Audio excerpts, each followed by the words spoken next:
600-4000. That's 904-600-4000. ESPN 690. Jacksonville's home for ESPN Radio. WOKV Jacksonville. Listen live everywhere you go on ESPN690.com. ESPN 690, a Cox Media Group station. This is SportsCenter.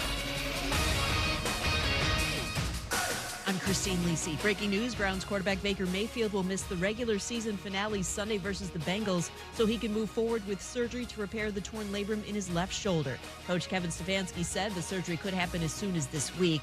Mayfield under contract with Cleveland through 2022. He should not, however, be in the Browns' long-term plans because they can't win a Super Bowl with him, believes ESPN's Marcus Spears. Y'all know how I feel about Baker. I think Baker's a very average quarterback. And I hope that I'm not ruffling feathers or breaking any. I think he's just an average quarterback that you can kind of sustain with.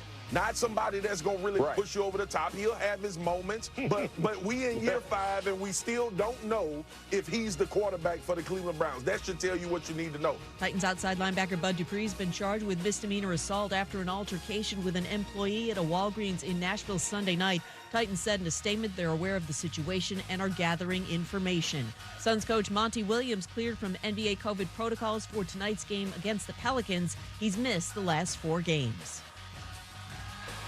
It's Keith from Keyshawn, J. Will, and Max, hoping you're spending as much time with your wonderful family as possible. When the calendar turns to 2022, we'll be right here talking about the NFL playoff picture. Weekday mornings at 6 Eastern on ESPN Radio.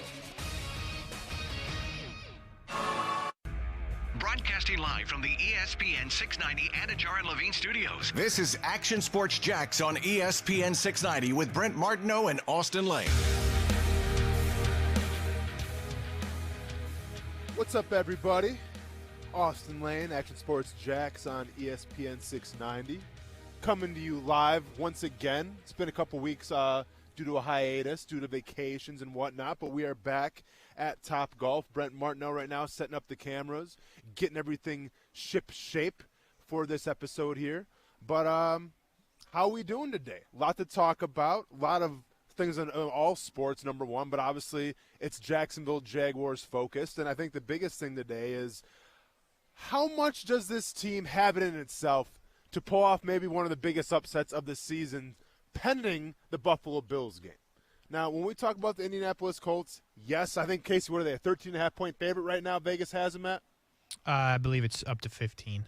Up to 15 now? Yeah. Okay, so some could say the money's going to the Colts right now. Understandable. But do the Jaguars have it in them? Do the Jaguars have it in them to send the Colts home packing, to shut down Jonathan Taylor, to shut down Carson Wentz and say, let's give these fans something to cheer about on a high note? Now, I'm not sure if they have it in them or not. We'll ask Brent know about that. But I'm very curious to see what this game is going to be like in terms of the turnout. I'm curious to see what the game is going to be like in terms of, do these players have any pride left in themselves whatsoever, or will it just be a game of futility where the Colts come to town, curb stomp us, then it's back to the shock your mock season, if you will? Shock your mock season. On the so? horizon. Is that what it's going to be? Yeah, shock your mock season is already underway, isn't it? But do you don't think they have a chance at all against the Colts? No.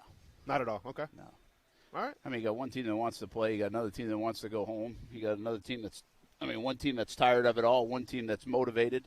You got the best running back in the NFL. You got defense that gets turnovers. You got an offense that can't score really more than, I'd say, 13 points, but probably more like 10. Yep. And you don't have a defense good enough to shut them down, and you really still don't know how many players you're going to have. Mm-hmm. So I think there's a lot going on for the Jacksonville Jaguars to overcome.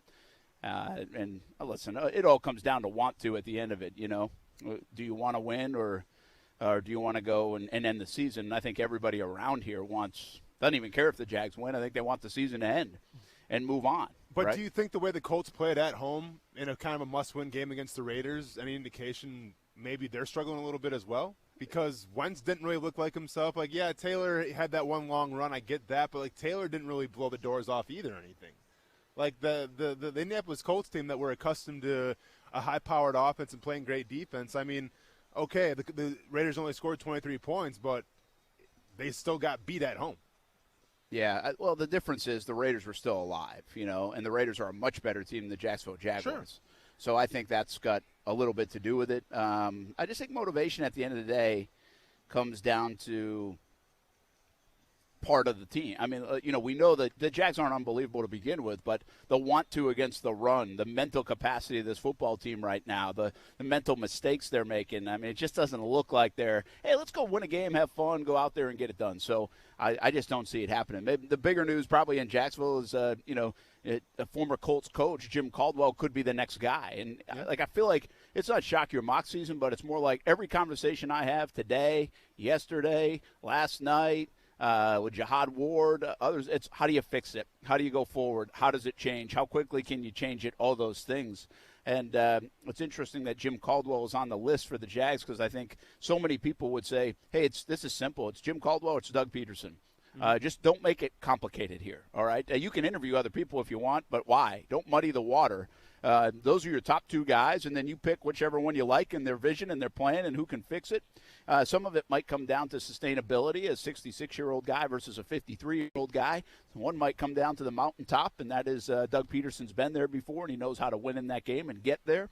But I think now so much focus has shifted from, maybe later this week we get into can you upset, can you play spoiler, do you want to play that role? But I just think now in town it's just all about can you fix it, how do you fix it, and how do you get enough good players here to really make a difference once you do get the next guy in as the head coach and the next regime inside the building. We did this exercise a couple weeks ago. I think it might have been me and Casey that did it in terms of the coaching spots that can open up and in terms of what jobs are the most coveted right now. Let's say that, we go through the season, not sure who the head coach is going to be the up-and-coming year. I mean, Bears probably looking for a new head coach. Giants could be. We'll see with the Panthers. There's going to be some openings up regardless. We'll see with the Broncos as well. I mean, say your top two choices are Doug Peterson or Jim Caldwell. Are you guaranteeing that they can get one of those guys, or are those guys maybe going to pursue a different job in a different city with maybe a better team right now to build from?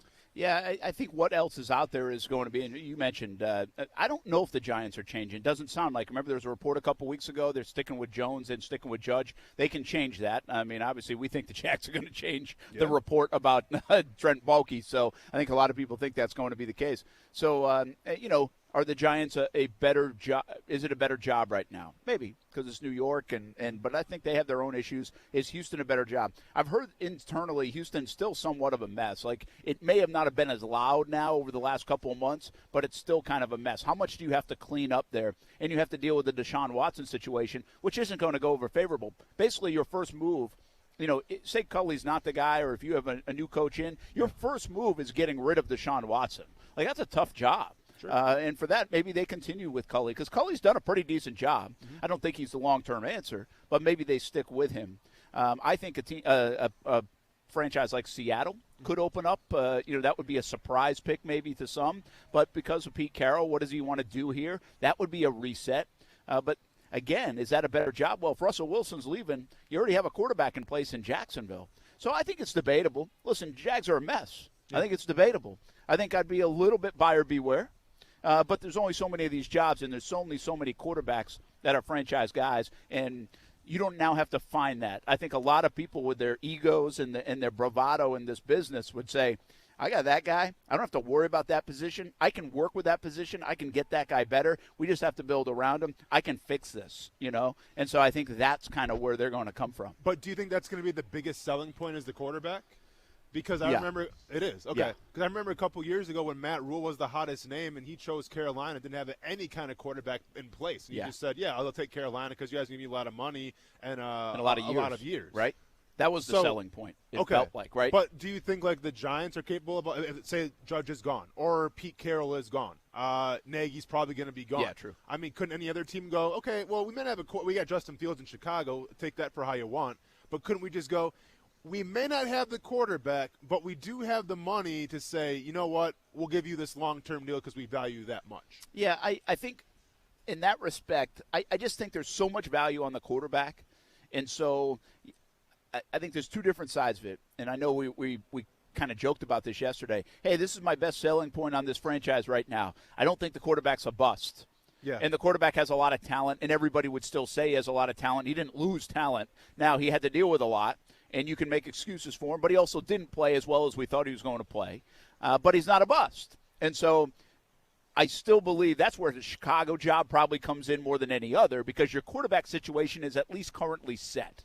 And so when you come into it as a Peterson or a Caldwell or anybody else, you say, I'm buying into this regime, I'm buying into the owner, I'm buying into the fact that we can fix it. There's one of 32. There's not many of these jobs, but I'm buying into that kid, that guy. Sure. Do you buy into Justin Fields? Do you buy into Trevor Lawrence? And I think you could buy into both, quite frankly. And I think you could also say Chicago's a little bit ahead because they probably have more talent on their roster, but are they as good a shape in terms of how you want to revamp their roster in terms of the dollars, right, and the draft picks? And that's still it's an age-old thing, and I know it hasn't worked around here. I know that's been pitched before to other people, and it hasn't worked around here, but it's still a selling point. I'm not going to sit here and tell you that it's as good a job as it was last year because I thought hands down the Jags job was the best job.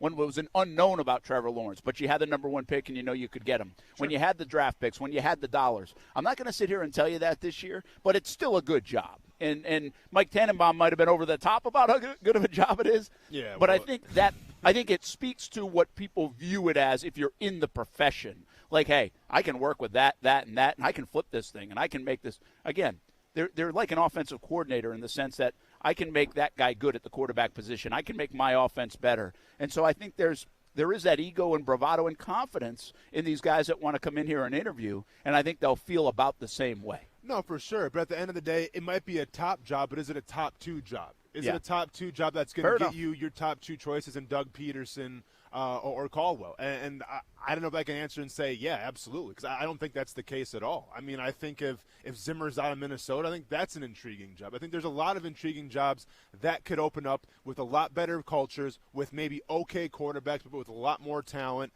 And just a lot more tradition. Yeah, well, listen, Minnesota, if that does open up. Now, listen, I'm not a huge Zimmer guy, right? You know that. Yeah. I think I can't believe this guy doesn't win more. But if you look at his record, it's hard to fire a guy like that. We're talking about Jim Caldwell's job and his resume, and, like, how does this guy not have a job in the NFL? Look what he did. Look what he did with Detroit. Well, Minnesota's kind of like that. I mean, I think I saw the stat was like 61-41 or 71-41 record for Zimmer. I mean, that's pretty darn good. And so I don't know if they're going to fire him. I mean, I think I would have learned by now that he's not going to win big for me. Yeah. But now, if that job came open, now that's the best job out there. Well, I mean, you got a quarterback that you can buy into, and you have receivers and weapons all over the place. Now, that would be a job. Yeah, you got to go face Aaron Rodgers, but you might not. He might be leaving.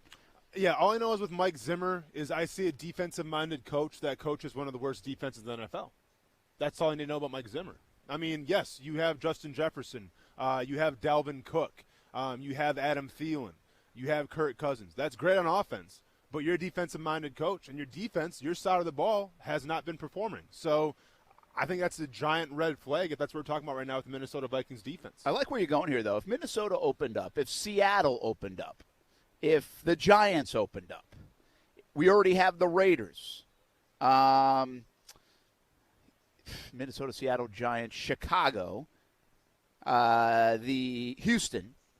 Possibly Carolina, but, I mean, I'm sure they'd probably give him real. Yeah, they just have too much money involved, I think, with him. So I think he's going to stay. Chicago, Houston, and then already the Raiders. And the Raiders already open. Where do the Jags fit in there? Do you just look at the quarterback? See, I look at Minnesota, and I'd say, okay, that's the one. Now, I'd look at Seattle and say, hey, they figured out how to win. They know what the culture is there. Now, does that carry over with Pete Carroll, without Pete Carroll, with Russell Wilson, without Russell Wilson? Mm-hmm. Denver, by the way, could be a job open, though. I think Fangio's done a halfway decent job to get him in the playoff mix. Yeah. But I would say Minnesota's that top job. Like, again, we're just playing out these hypotheticals because I could see someone making a move there. But I'd say Chicago might be more of a pick for some than even Jacksonville, right? It's the Chicago Bears, man. I think that's definitely a pick. Chicago's been kind of messy, though. I just still think history and tradition means something. It's the Bears. We'll see with Aaron Rodgers. You got to play him twice a year even. He might be gone. So if that's the case and Vic Fangio's out, then all of a sudden maybe Denver can become an interesting possibility in terms of a coaching destination. I mean, I would definitely put Minnesota, Chicago, and probably Seattle ahead of Jacksonville. Minnesota, Chicago, Seattle even, huh? Even though they're going to have to revamp. Yeah. I mean, I guess Jags have to revamp. Now, Denver would be one that people would like to. I mean, Denver, like I said, the quarterback, if Aaron Rodgers is possibly going to go there. Yeah, that's what they would say, right? Yeah, I mean, but Chicago. Sure. Well, Chicago's not going to fit there. Could Minnesota? It'd be awesome. I imagine if Rodgers leaves and goes to, like, Minnesota.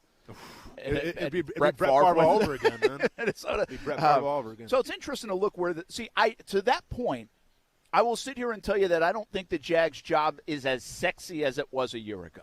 Yeah. And I think that's a fair statement. Now, I do think it will be perceived as a very good job still.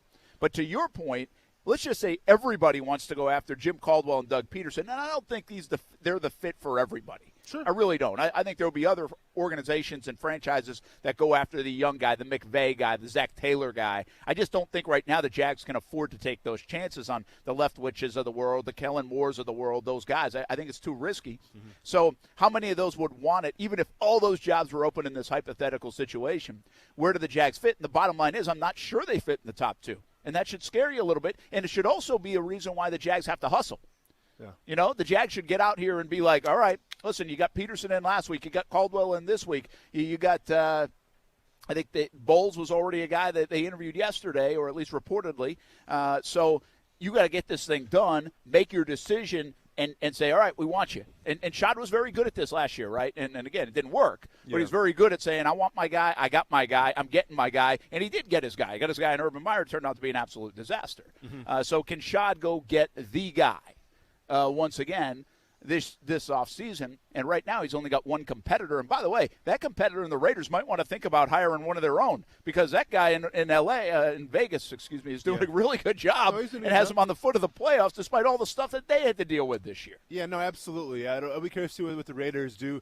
You know, I think at the end of the day, like you said, it's got to be a right fit for Doug Peterson and Caldwell. You know, when the Jaguars are sitting here, well, I guess they're not really sitting probably in person, right? It's probably more of a Zoom interview, or the meeting in person. Do you know this?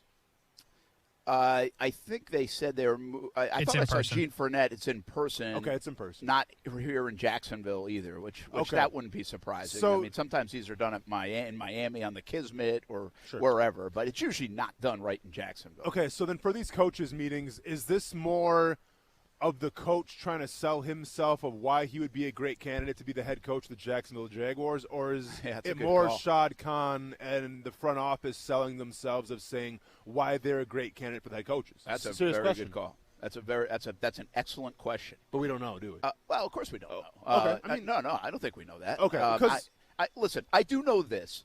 I've said yesterday, and I believe this, that I've been here for 14 years. I'm a super positive guy. And I think I have right now I feel like this is an organization without a compass. I feel like it's an organization going in nowhere. Like I can't get excited about something. Like there's no hope to grab onto. There's no, hey, give me this. Now I might feel differently if you get Peterson with a Super Bowl ring or a Caldwell with his resume in and say, okay, now I feel like you got something. Mm-hmm. But right now, sitting here without a coach, I'm telling you, I'm as least excited about this organization going forward as I've ever been. And we've been through some bad years. And so to your point, I would say right now Shad has to sell me if I'm a candidate coming in on why are we going to fix this? What is going to change? But I'll also say this. One of 32 jobs, and whoever gets the job is going to have a lot of power. Sure. Because Shad doesn't get too involved with the football side of things. And so if this person does have a lot of power, that means Balky's likely gone. And they get to bring in their own GM as well. And they probably get to make some personnel decisions. And they have a patient owner and a guy who's building a brand-new facility for you. And as I think it was Demetrius just said, Demetrius Harvey jumped in on that question. He said Lawrence is a selling point, number one pick's a selling point, cap space, patient owner, resources, new football facility coming in, and a couple of pieces on defense that you can work with.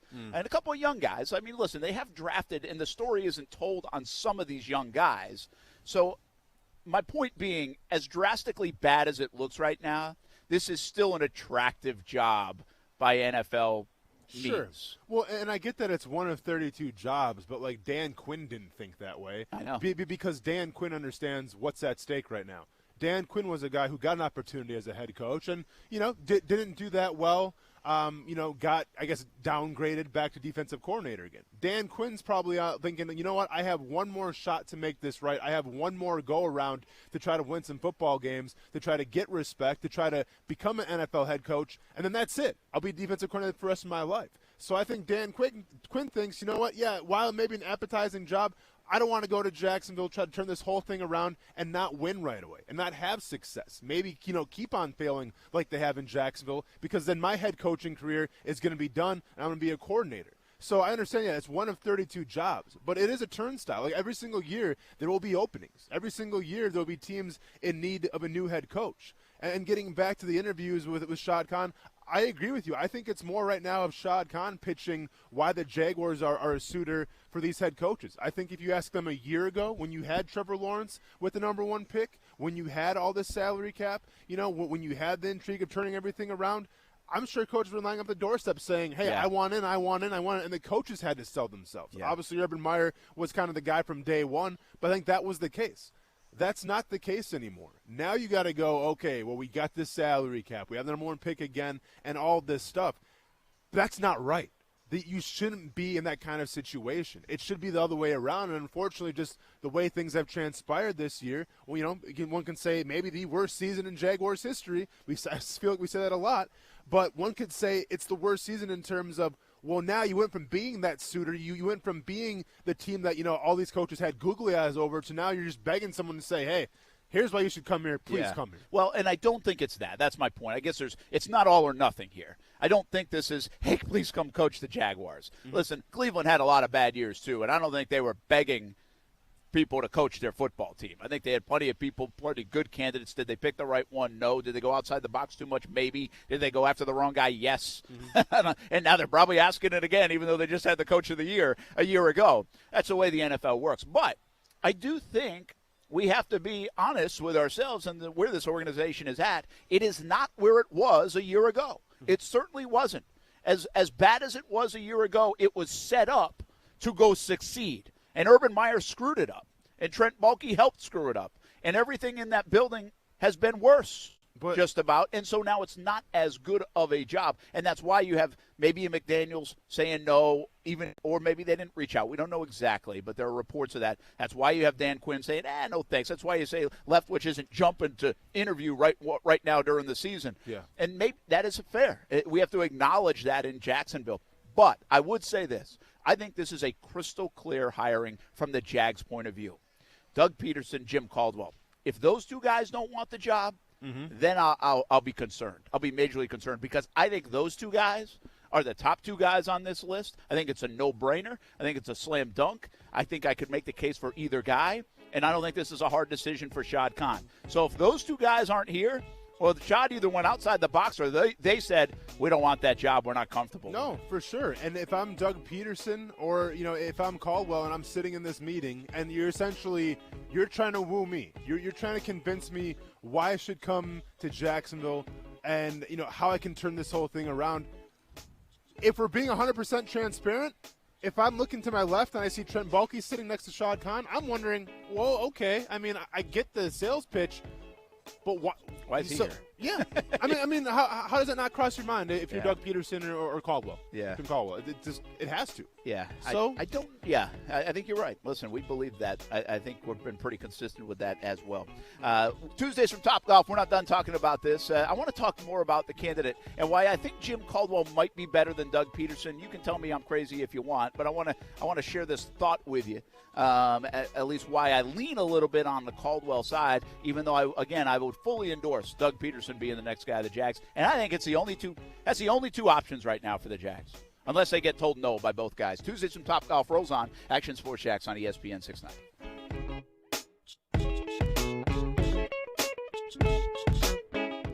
Now, the First Alert Forecast on ESPN 690. Partly sunny to partly cloudy today. A coastal shower possible. High temperatures reaching the low 60s. Overnight, partly cloudy down to about 50. From the Action News Jax First Alert Weather Center, I'm meteorologist Garrett Biedenball. The Weather Center is brought to you by Beards Diamonds. Get the guaranteed lowest price at the only locally owned diamond store in the St. John's Town Center. Here's to a new you in 2022. Cora Physical Therapy has opened 2 new state-of-the-art clinics in Kingsland and Brunswick. That means you have 17 clinics to choose from in the Jacksonville region. At Cora, you get access to licensed, passionate clinicians, only the most innovative equipment, and life-changing therapies. We do getting better, and faster. Call today for a free screening. Same-day appointments available. This new year, start to feel like the old you again. CoraPhysicalTherapy.com, treating everyone right. Forever Vets Pet Resort at Durban is officially open. Whether you're looking to board your pet during a vacation or looking for a place for them to play during the day, look no further. Forever Vets Pet Resort has officially opened its doors. With roomy, climate-controlled indoor play areas for big and small dogs, shaded outdoor play areas with a splash zone, and private cat condos including access to a cat tree-filled oasis, your pet will feel right at home. Forever Vets Pet Resort will provide a comfortable place for your pets while you're away and ensure your 4-legged friend is safe and happy during their stay. Take advantage of a free day of play to all new clients. And if you purchase 1 night of boarding, you'll receive half off your next night. Want to learn more? Give us a call or go to forevervets.com. You can also stop by for a free facility tour. We're open 7 days a week with extended hours for your convenience. Forever Vets Pet Resort at Durban is now open for reservations.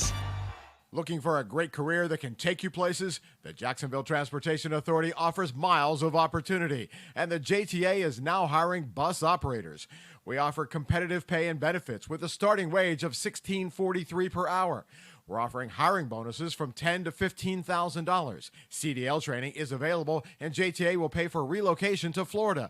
And the Sunshine State has no income tax, so your paycheck goes further. Stop looking for a job. Get yourself a new career with the JTA. Voted Best Gift of the Year for golfers by the ESPN 690 Golf Enthusiast Review Board. Want to make the golfer in your life love you even more? Order the 2022 ESPN Dream 18 card for just $69. Big discounts on golf all year. Golf courses are raising their rates with the recent boom. The Dream 18 card has even more value now. For less than dinner for 2 at your favorite upscale restaurant, you will receive tremendously discounted rounds at some of the area's best golf courses. Golf Club at Southampton, St. John's Golf and Country Club, Hidden Hills, Osprey Cove, the Yards added this year, Amelia River Golf Club, Eagle Landing, Fleming Island Golf Club, and Queens Harbor Yacht and Country Club. Plus, you'll receive a free smoothie from Smoothie King, a free hat from Dome Hats, a free shirt at Baker's Sports, and a discount on a purchase at Palm Beach Autographs. Play 2 rounds of golf, and the card pays for itself. $69, that's it. Some of the proceeds go to the Dream 18 charity as well. Buy the card at Action Sports Jack's Dream18.com. Supplies are limited. Go to Action Sports Jack's Dream18.com. Smoke for hours, served in minutes. Now that sounds like good barbecue. And it is at Willie Jewell's Old School Barbecue. Open 7 days a week. Try the smoked wings, southern sides, and big old platters. Trivia night and kids eat free specials during the week. Check out the Willie Jewell's app and catering for all events. Order online and skip the line. Visit williejewells.com to see other locations in Florida and Georgia. Yulee to St. Augustine, Brunswick, and Kingsland. Willie Jewell's Old School Barbecue. Smoked for hours, served in minutes at Willie Jewell's. Liberty Mutual Insurance Company presents And Doug. And we're back with Limu, Emu, and Doug for the final question. Category is things you climb. All right, Limu, what do you think? You sure? We're going with Liberty Mutual customizes your car insurance so you only pay for what you need. Oh, so close. We were looking for stairs. Huh. Only pay for what you need. Liberty, liberty, liberty, liberty. I know you've been waiting a little bit longer than normal. Jen's manicure spot needs an extra pair of hands. Who's at the front desk right now? Someone who's handy with everything from nail files to spreadsheet files. Deidre's not coming in today, but we have that whole bachelorette party. Indeed can help her hire great people fast. I need Indeed. Indeed you do. Instant Match instantly connects you with quality candidates whose resumes on Indeed match your sponsored job description. Visit Indeed.com/credit and get $75 towards your first sponsored job. Terms and conditions apply. Hey, it's Brent Martineau from Action Sports Jacks. Did you know you can watch our radio show? Yeah, video of a radio show. Just search ESPN 690 Jacks on Facebook, YouTube, and Twitter, or follow me on Twitter at Brent A.S. Jacks. Watch the show live weekdays from 3 p.m. until 6 p.m. or listen on ESPN 690. Indianapolis is going to the playoffs. It's hard to imagine a world where they don't. I mean, they're playing the worst team in the NFL who has shown zero signs of life. Like, the Bills are playing the Jets. The Jets almost beat the Bucs this past weekend. Again, the Bucs are a 17 almost point favorite, down to 16 and a half. I'm not saying that, look, the Bills are in a great spot. The Jags aren't even frisky. Well, that's true. I have no idea who that was, but they're not wrong. Frisky. Hey. Is that what he said, frisky? When there's that's what he said. When there's no new sound, I got to go deep. That's our guy Kevin Walsh of Sports Grid Radio.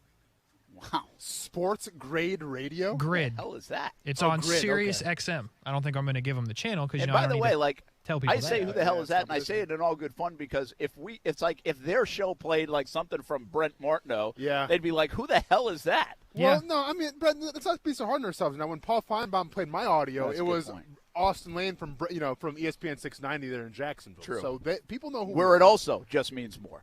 Where it just means a little more. I mean, hey, or wait, check maybe the it was their championship slogan game. was where they're trying to make it. Hey, exactly. Check the championship game. It's going to mean a little more this year. Yeah. Georgia, Alabama, going to mean just a little more. I'll tell you now, the SEC people have now gotten under my skin a little bit. Oh yeah, yeah, like to the you point get where upset? it's just it's I can't grasp. We'll talk about it later, but I can't grasp the whole notion of it. Like, I just can't grasp the notion of where it started that you root for everybody in your conference. Like, Brett, we've been over I know, this. but it's just it bothers me.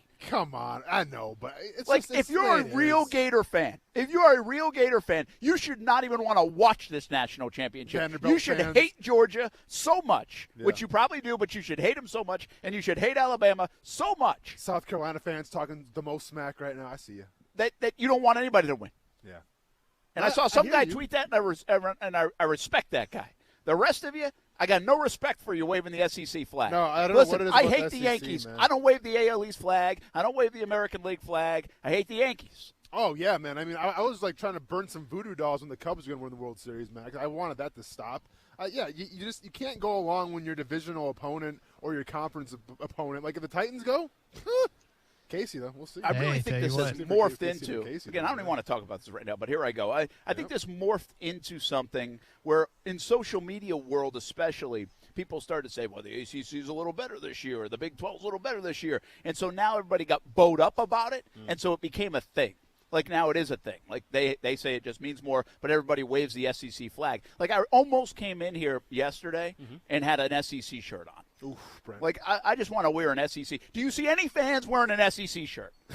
Does anybody wear an SEC shirt?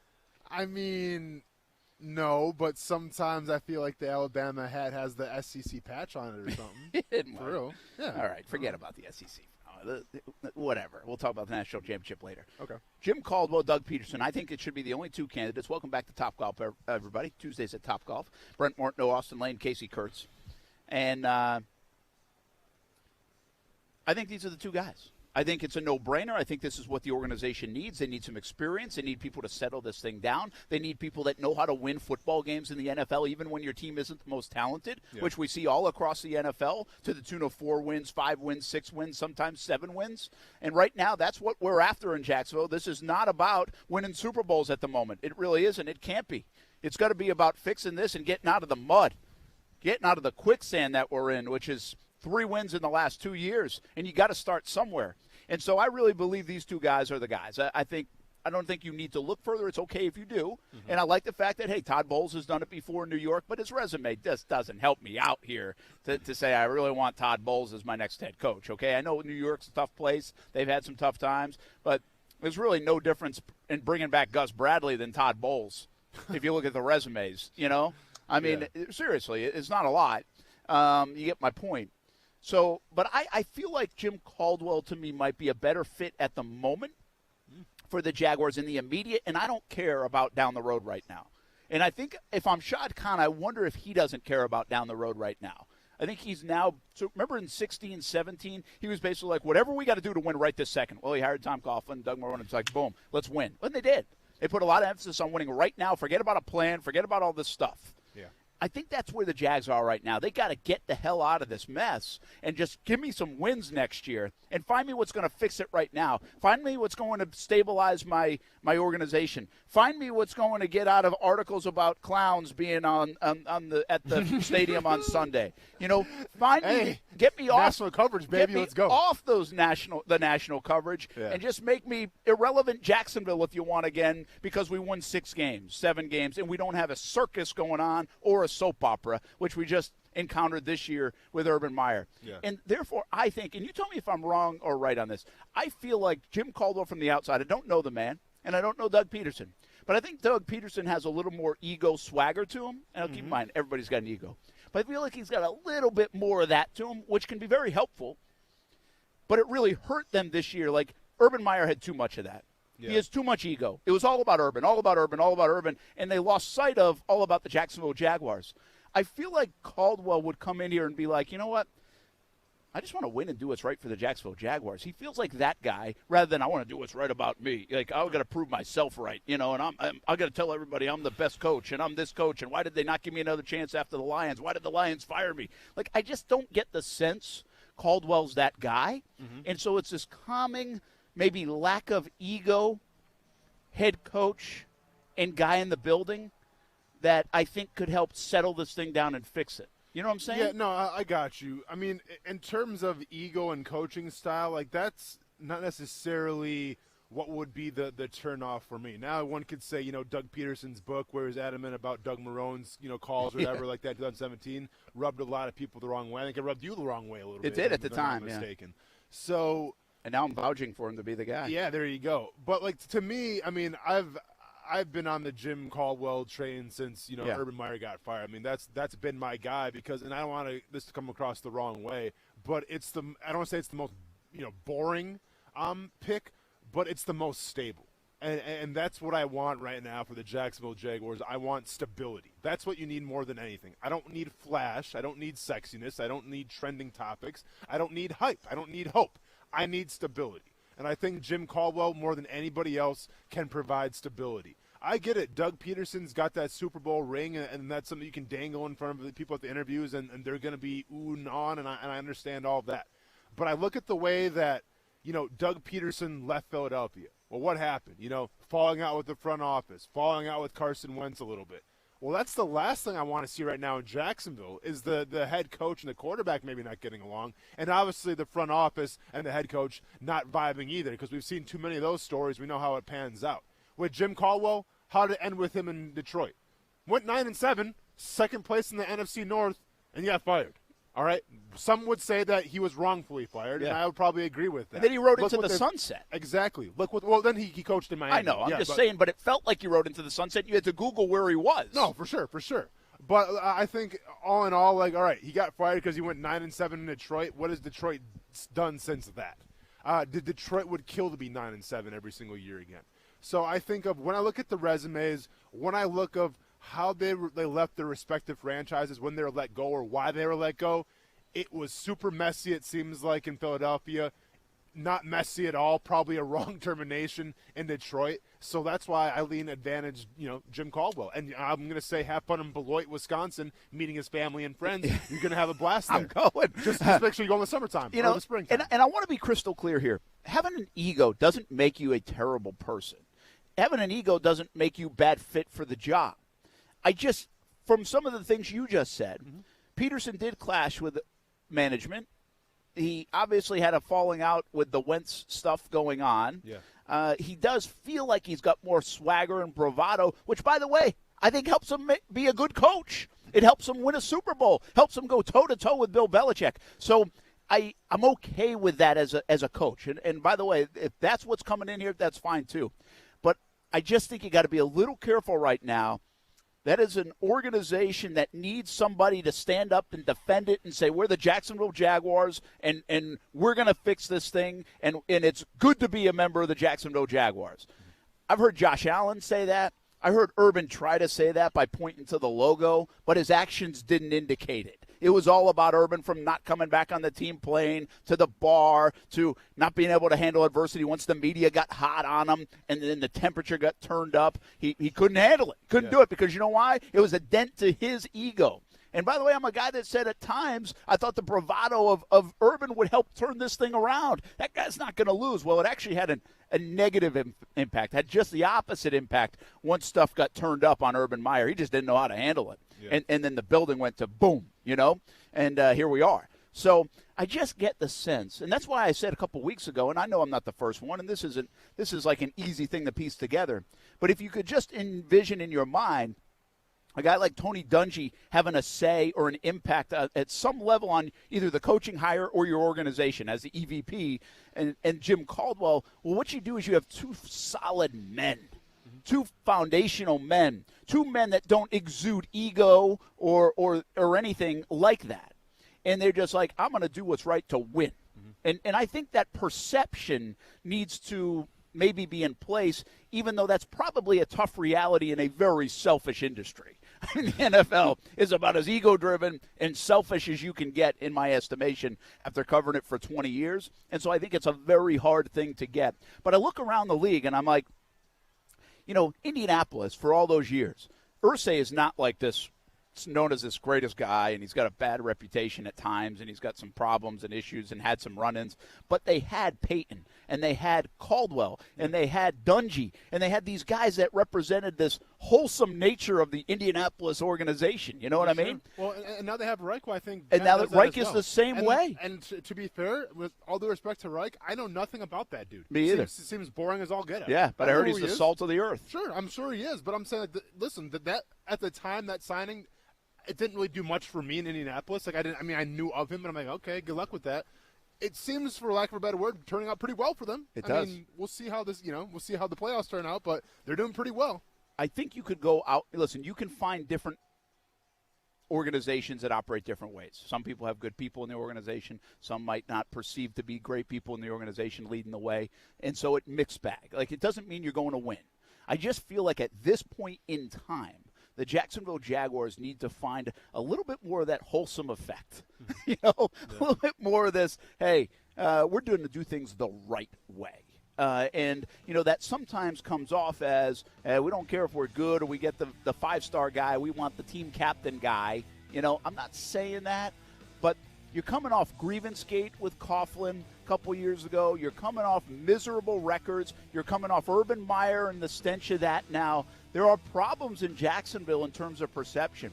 And I just feel like Caldwell is a guy that will clean some of that up immediately as soon as you hire him. Yeah. And not to say, again, I don't want to disregard Peterson. I don't think he would be the alternative to Caldwell. I just think Caldwell might do that a little bit better. Sure. And that's why I lean right now to him, although I'd be okay with either one. There you go. That's my TED Talk on it. I like it, man. Like I said, I just want stability, and I think Caldwell gives you the most stability. Yeah, I think so, too. The crazy part about it is he gives you that stability, but he doesn't give you longevity, most likely, right? I mean, he's 66 years old. In terms of his age? Yeah, 66 years old. I mean, Doug Peterson could be here for the next 10 years if he did well. Sure, I don't know if we're saying that about Caldwell, but like I just said earlier in the segment, who cares? I'll take 5 good years. I know. Just give me 5 good years. You don't have to call on the show, Aaron. Just give us 5 good years. I don't have to do an interview with you. I don't have to shake your hand for a photo opportunity at the first practice. I don't want anything from you, Jim Caldwell. Just give me 5 good years. Very well said. We'll be back. Action Sports Shacks on ESPN 690. Tuesdays from Top Golf continues.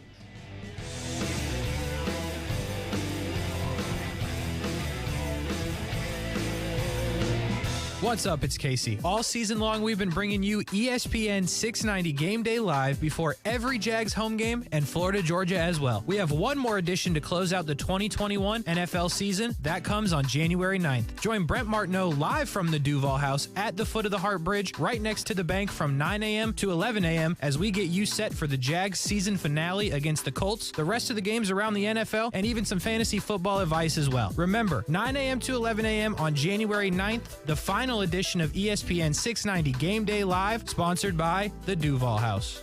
Cutting the price of your wireless bill feels good, really good. Actually, it feels great. You should try it out. So cut your bill by switching to Straight Talk Wireless, now offering our $45 Silver Unlimited plan with 5 gigabytes of hotspot and nationwide 5G on America's largest, most dependable networks. The $45 Silver Unlimited plan from Straight Talk. Straight Talk Wireless. No contract, no compromise. A month equals 30 days. See terms and conditions at straighttalk.com. 5G capable device required. Actual availability, coverage, and speed may vary. The underdog is howling. The Stanford Steve and the Bear podcast is back for another season of college football. If having a couple of dollars on a college football game is your thing, then check out our podcast.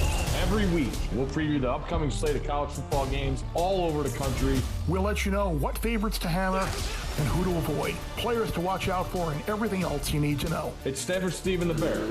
Download it wherever you get your podcasts. If you've been injured on the job and are not receiving the benefits you're entitled to, call me, Glenn Levine, at the law offices of Anajar and Levine at 904-600-4000. That's 904-600-4000, and take back control of your life. Office in Jacksonville. Now is the time to get an estimate on replacement windows. American Window Products of Jacksonville is a high-volume dealer offering a huge selection of products to keep your costs low. New windows from American Window Products can lower your energy costs and increase your curb appeal and security, all without breaking the bank. Call American Window Products for a free estimate at 904-667-0873 or visit AmericanWindowProducts.com. Voted best gift of the year for golfers by the ESPN 690 Golf Enthusiast Review Board. Want to make the golfer in your life love you even more? Order the 2022 ESPN Dream 18 card for just $69. Big discounts on golf all year. Golf courses are raising their rates with the recent boom. The Dream 18 card has even more value now. For less than dinner for two at your favorite upscale restaurant, you will receive tremendously discounted rounds at some of the area's best golf courses. Golf Club at Southampton, St. John's Golf and Country Club, Hidden Hills, Osprey Cove, the Yards added this year, Amelia River Golf Club, Eagle Landing, Fleming Island Golf Club, and Queens Harbor Yacht and Country Club. Plus, you'll receive a free smoothie from Smoothie King, a free hat from Dome Hats, a free shirt at Baker's Sports, and a discount on a purchase at Palm Beach Autographs. Play 2 rounds of golf, and the card pays for itself. $69, that's it. Some of the proceeds go to the Dream 18 charity as well. Buy the card at ActionSportsShacksDream18.com. Supplies are limited. Go to ActionSportsShacksDream18.com. Looking for a great career that can take you places? The Jacksonville Transportation Authority offers miles of opportunity, and the JTA is now hiring bus operators. We offer competitive pay and benefits with a starting wage of $16.43 per hour. We're offering hiring bonuses from $10,000 to $15,000. CDL training is available, and JTA will pay for relocation to Florida. And the Sunshine State has no income tax, so your paycheck goes further. Stop looking for a job. Get yourself a new career with the JTA. On average, an artificial limb for a child starts at $5,000, and the first prosthetic for an adult can cost up to $50,000, making it nearly impossible for disabled children or veterans to afford the limb they need. At Life Giving Limbs, we cover the cost of these prosthetics, giving recipients a chance at receiving a new limb and a new start on life. Please help by donating now. Visit lifegivinglimbs.com or call 469-601-8523. Visit your First Coast Acura dealers for jaw-dropping deals on new and pre-owned Acura models. Get insanely low lease payments and huge financing deals on award-winning luxury sedans and SUVs. Now's the time. Shop FirstCoastAcuraDealers.com. Hello, this is Discover, and we take customer service very seriously. We know that if you have a question or concern about your credit card, that's a serious matter, and you need to talk to a real person about it. So we offer around-the-clock access to seriously talented representatives in the USA. Again, it's a serious endeavor. The only funny thing about it is Bob. If you call us and Bob answers, you're in for a treat. Get 100% US-based customer service and talk to a real person day or night. Discover. Exceptionally common sense. Join ESPN 690 on March 5th for the Gate River Run. Registration for the 15K, 5K for charity, Junior River Run, and the Brooks Rehabilitation Mile Challenge is now open at GateRiverRun.com. Training information is available on the website. See you at the starting line. I think Aaron Rodgers is going to end up in Pittsburgh next year. Why? Because primarily, give me a situation other than the 49ers, and I don't think they're going to trade him there, where he could potentially win better in the short term. Denver, I don't know that I would say that. Could he win better in the short term than he could in the Raiders? No. I think it's going to be his best opportunity to win in the short term, and I could see the Steelers doing it for a couple of years, especially when there's not the guy there in the draft that they could take. Oh, sure. I mean, who wouldn't want to bring Aaron Rodgers in? Yeah. This is great. We got an email at work. It's like, I got an idea. Shoot, now I forget who we said is the coach. Anyway, his idea. Oh no, it was It was Nathaniel Hackett. Sure. He's like, bring Nathaniel Hackett and Aaron Rodgers to Jacksonville. Sure. I'm like, okay, yeah. that's great. World, yeah. He's like, and sit down Trevor Lawrence for a couple so years. you sit behind. You're somehow going to swing all that. It's like, all right. First of all, yeah, I think Aaron's going to have his, wishes wherever he wants to go. Sure. I don't think Jacksonville will be high on his list. No, definitely not. If you're Green Bay, Aaron Rodgers for Russell Wilson? Straight up? Fascinating, huh? If you're Seattle. If you're Green Bay, yes. If you're Seattle, I think you think a little twice about that because you only have a couple years left in Aaron Rodgers. Yeah. And does that make sense for Aaron Rodgers? Does that make sense for Seattle? Well, I mean, see, I look at Seattle and I look at Denver. I mean, are there a lot of differences between the two?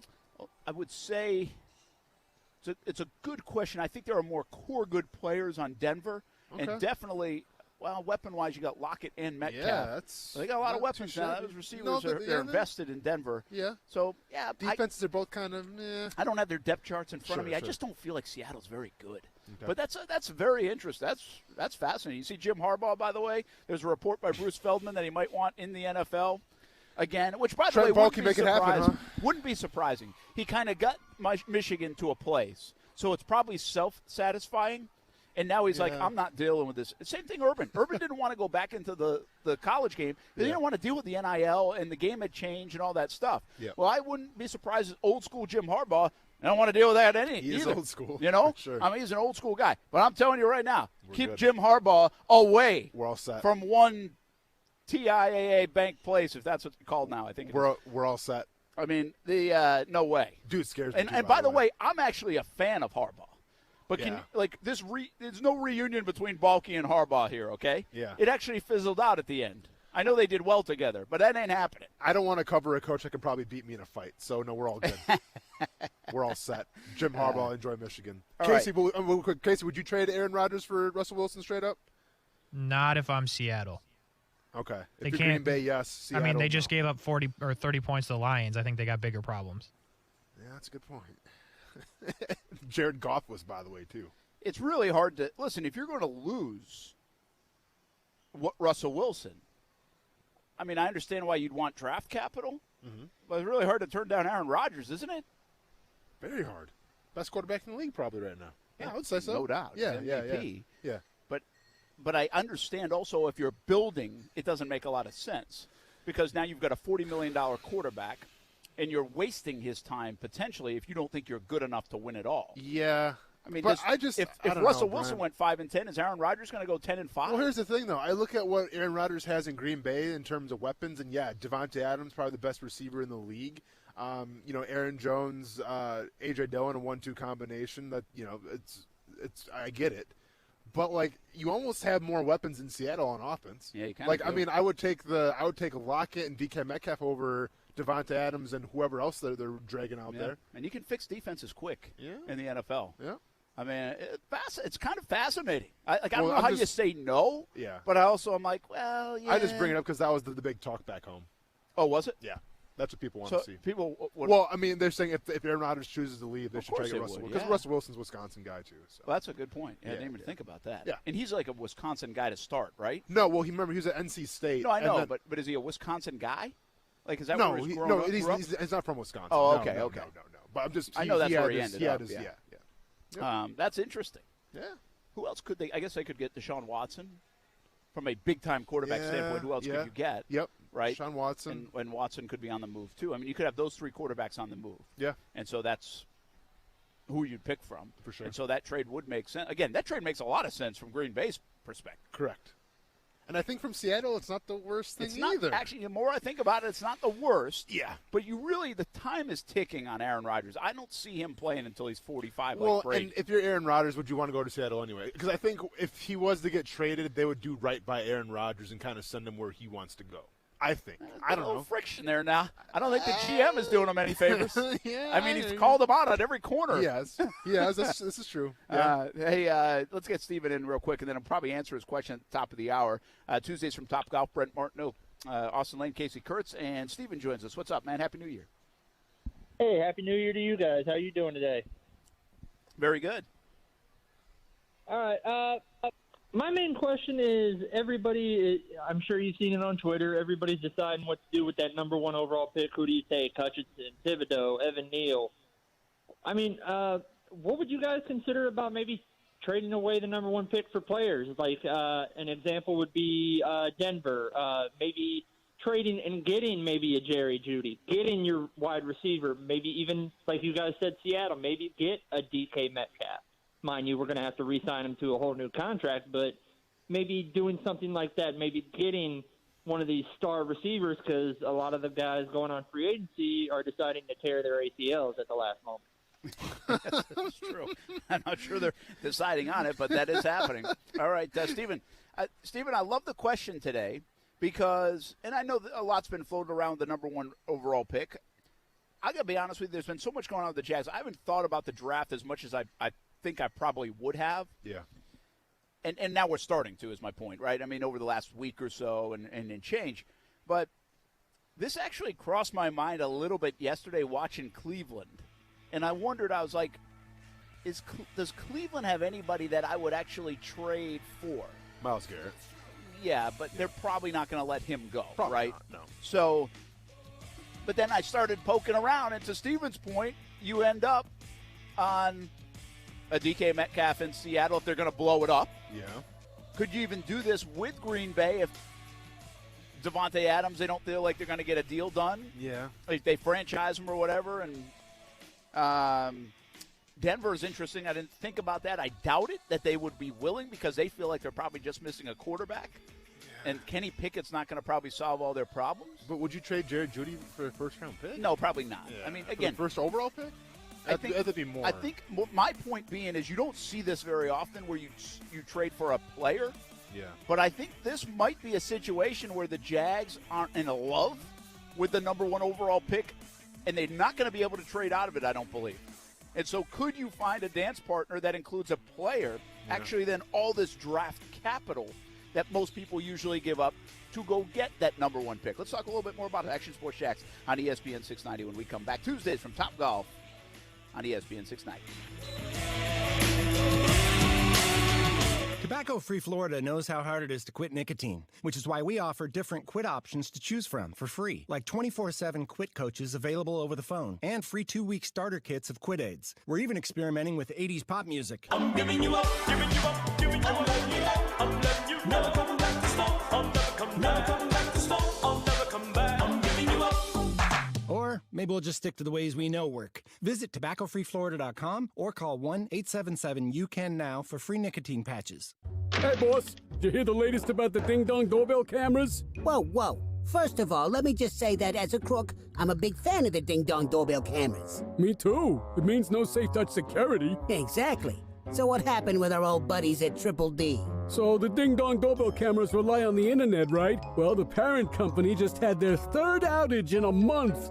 Doesn't that make the ding-dong doorbell camera useless or something? Not just that. All kinds of apps in people's houses went haywire, websites were down. People are fed up. It's one thing after another with that company. Spying on customers, selling personal information, sharing people's internet. Now this? It's a head-scratcher, boss. If folks had safe-touch security, they wouldn't have to worry about any of that. Which is another reason we have the Crooks R Us golden rule. Stay away from safe-touch houses. Like Superman's kryptonite. Receive free equipment and free installation with monitoring agreement. Terms and conditions apply. Call 888-723-8682 or go to safetouch.com. State license number EF233. The right time for the best water is right now. CGC Water Treatment wants to make sure your family's water is clean, healthy, and tastes great. CGC Water's done that for my family for a handful of years now, and it all starts with a Connecticut system. American-made and installed by the pros at CGC Water Treatment. Contact CGC Water Treatment now for your free water test. Connecticut systems remove up to 99% of contaminants. Remember, if you're not filtering your water, you are the filter. Don't be the filter. Connecticut makes the world's most efficient softeners, twin-tank, non-electric systems that use less salt and water during regeneration. Right now, save up to $600 on select system packages. Financing available with approved credit. Just call CGC Water at 904-552-1242 and ask about the Conway Club, the new service program that will save you money on salt, filters, delivery, parts, and labor. Call 904-552-1242 or visit cgcwater.com. Proud partners of the Jacksonville Jaguars and your local independent Connecticut dealer. Got a business trip, long weekend, or maybe you just really want to try that new Toyota before you buy it? Then get it all when you rent a Toyota from Arlington Toyota. With easy online reservations and rental rates as low as $19.95 a day, there's nothing stopping you from hitting the open road in a new 2021 Toyota. So rent a Toyota from Arlington Toyota. Try it before you buy it and reserve your rental online at arlingtontoyota.com today. Broadcasting live from the ESPN 690 Anajar and Levine studios. Anajar and Levine Accident Attorneys. Call 904-600-4000. That's 904-600-4000. ESPN 690. Jacksonville's home for ESPN Radio. WOKV Jacksonville. Listen live everywhere you go on ESPN690.com. ESPN 690, a Cox Media Group station. I'm Christine Lisi. Here's what's happening. Browns quarterback Baker Mayfield moving forward with surgery to repair the torn labrum in his non-throwing shoulder. He won't play in the regular season finale against the Bengals on Sunday. Could have the surgery as soon as this week. Mayfield under contract with Cleveland through the 2022 season, and bringing him back this fall is the right call by the Browns, in the opinion of ESPN's Jeff Saturday. You kind of got to stay with the guy. Unless you can upgrade right now, stick with him. He's been up and down, but he has won playoff games. He has taken you there, and he was injured since week 2. Maybe you give him one more run at it with that money and maybe sign him to a longer-term deal that's smaller in money that could benefit you in other areas of your football team. Titans outside linebacker Bud Dupree's been charged with misdemeanor assault after an altercation with an employee at a Walgreens in Nashville Sunday night. The Titans said in a statement they're aware of the situation and are gathering information. NHL Oilers superstar Connor McDavid tested positive for COVID-19. He is being retested. His status for tomorrow night's game against the Maple Leafs won't be known until game day. It's Keith from Keyshawn, J. Will, and Max, hoping you're spending as much time with your wonderful family as possible. When the calendar turns to 2022, we'll be right here talking about the NFL playoff picture. Weekday mornings at 6 Eastern on ESPN Radio. Broadcasting live from the ESPN 690 Anajar and Levine studios. This is Action Sports Jacks on ESPN 690 with Brent Martineau and Austin Lane.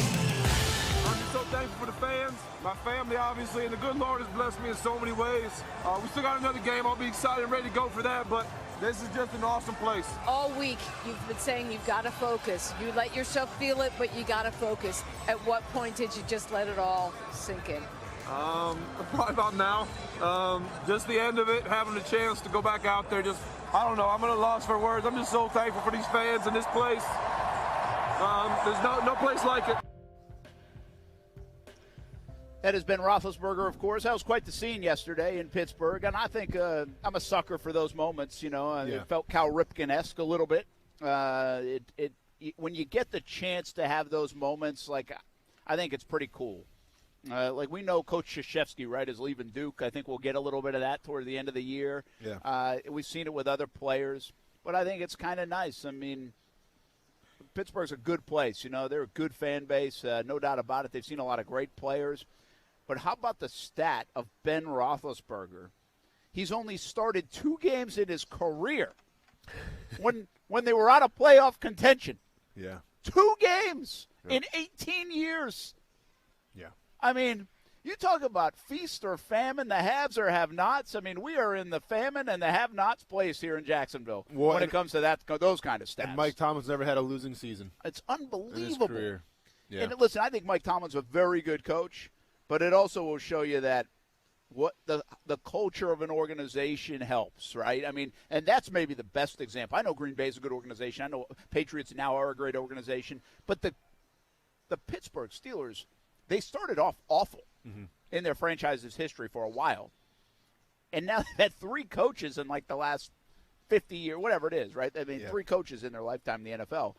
And they built something there, and they continued. And, again, I think Mike Tomlin's a very good coach. Yeah. But you can be a very good coach and still have, like, a down year. Yeah. And they just don't allow for it. You know, they just don't. That year a couple years ago when Ben went out and they still were able to win, like, 8 games, that said a lot. Well, and just, like, I watched that game last night, and just what an epic way to play your final game in Pittsburgh. You know, like the whole Najee Harris touchdown, then they get an interception, so he gets to, take a knee one last time. Then Tomlin calls the timeout and tries to get him another knee, but, they didn't follow through with it, unfortunately. But it was, it's like the perfect ending to your career of playing at home. I mean, I'll be honest, I was a little worried in the first half because the guy came out like Kobe Bryant, like his last game. I mean, he was on pace for like 100 passes that game in the first quarter. He had 20 completions for 98 yards. Yeah. So, he's coming out at hot. one time. But, I mean, at least he won, and at least he got to take that final knee. That was cool. Ben Roethlisberger, 18 years. And his stats are, obviously, he's got 2 Super Bowls. Yeah. Right? And that really tells the story. He's been an incredible player. He hasn't been, like, the best player. Right? He's not the best of his gen. There's too many good. Well, Tom Brady, by the way, dwarfs everybody. It's like asking Phil Mickelson to be the best in a Tiger Woods era. And so, but still, I mean, there was Peyton. There was Brett Favre. There was Brady. There's been Russell Wilson. There's been Aaron Rodgers. I mean, there are now newcomers like Mahomes. There have been a lot of guys, and he's been one of the best, but he's very Phillip Rivers with 2 Super Bowls in my estimation. I like Is that fair? I like that. Yeah, that's a good comparison. But he was able to win. And he won more games, and they knocked on the door more times. But, hey, now they had some disappointing time. I mean, 2017 was about as bad as you could get for Ben against the Jags, if you think about those 2 games. You know? For sure. No, it was, he's, I don't know, it's, and he said it himself, like he always did it his own way. His career, though, I mean, he was always surrounded by, it seemed like, fantastic defenses. And he always had some pretty dang good players, whether it was Le'Veon Bell, whether it was, Antonio Brown for a while. Like, he was in a good situation, but then he also elevated that team as well. So don't take anything away from Ben Roethlisberger, but I think it's a testament to just the longevity that he had because, I mean, the dude's a big dude. They call him Big Ben for a reason, but he took some shots now, right? I mean, those hips look a little rugged. His hips, there's some tread on those tires, I guess I would say, more than anything. I get nervous thinking about the start of Trevor Lawrence's career, as good as a talent as he is and expected to be. But I'm nervous about the 10 touchdowns, 17 picks, the 59% completion percentage, the lack of wins, everything else, the noise. Because you take a guy like Ben, and he wasn't nearly as big a prospect coming out of Miami of Ohio, I think, as in terms of as good a prospect as a guy like Trevor. Sure. But he got off to a good start. He was 13-0 his rookie year. He didn't have to do anything. Like Russell Wilson got off to a good start. He didn't have to do as much. Tom Brady got off to a good start because he didn't have to do as much. Now, listen, those guys made plays. Don't get me wrong. I'm not taking anything away from him. But you have to remember, Ben Roethlisberger, who he turned out to be, was not that guy in his rookie year in 2004. Russell Wilson, same way. Tom Brady, same way. These guys evolve as quarterbacks. But the problem is, will you get a chance to evolve? I mean, it takes 5, 6, 7, 8 years to really master that position in the NFL sometimes. That's why you see Rodgers and Brady and Wilson and Ben play so great during the 30s. When they're 31, 32, 33, they understand the game. It slows down. But the problem in Jacksonville, and the problem with a lot of young quarterbacks, they don't get to that point to let the game slow down because they have too much negativity and not enough of equity built in to keep their job for that long. But now, Brent, it's to the point, though, in the way, NFL offenses are ran, is that we're so spoiled. We're accustomed to Patrick Mahomes his second year becoming an MVP. Lamar Jackson, his second year, becoming an MVP. Herbert, Burrow. Like, we're used to these young guys. All right, okay, you had your rookie year to learn the ropes. Okay, time to win an MVP award now, or time to go to the playoffs. Like, that's what we expect from our starting quarterbacks now. I think Trevor's still a long ways away from that just because, well, does he have the talent around him to facilitate that? on paper right now, definitely not. But, like, that's where we are right now as in football fandom, where it's like, all right, it's your second year. Go out there and go to the playoffs. Let's go. Yeah, and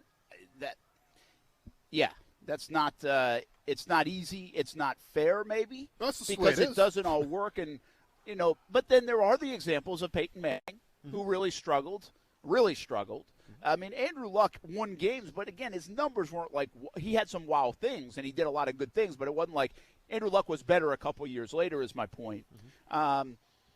Yeah, and I think now you see a guy – like what's interesting here is you see a guy like Baker Mayfield where we thought he was turning the corner, and now he's backtracking. Now maybe because of injuries or other things, but he's backtracking so much so that I'm not sure anybody's going to touch him right now.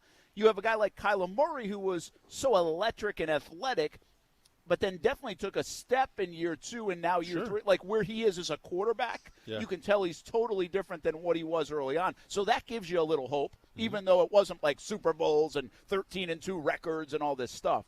So I'm just going to be honest, though. It makes me nervous because I've seen it here in Jacksonville before where by next year I expect Trevor to take a big jump statistically. I expect Trevor to take a big step growth-wise. I expect him not to have to deal with all the bull that he had to deal with this year. But I don't necessarily think they're going to go 10-6 and go in the second round of the playoffs.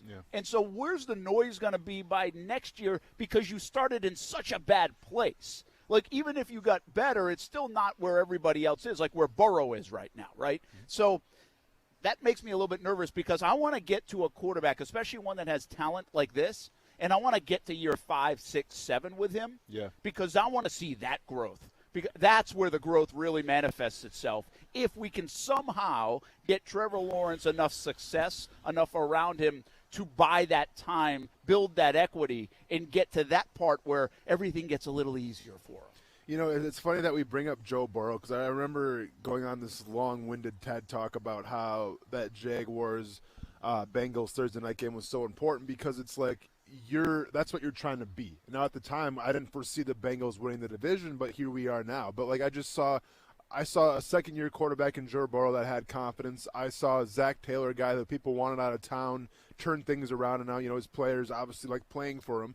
And at the time, I saw Urban Meyer. Okay, off to a rough start, but hopefully it all turns around. Well, it didn't, and now you're not. You're out of a job. But like that's still what you need to try to admire to be. Now the head coaching, you're behind the 8 ball once again because you got a first-year guy, new regime, new scheme, all that stuff. So you're at a disadvantage there.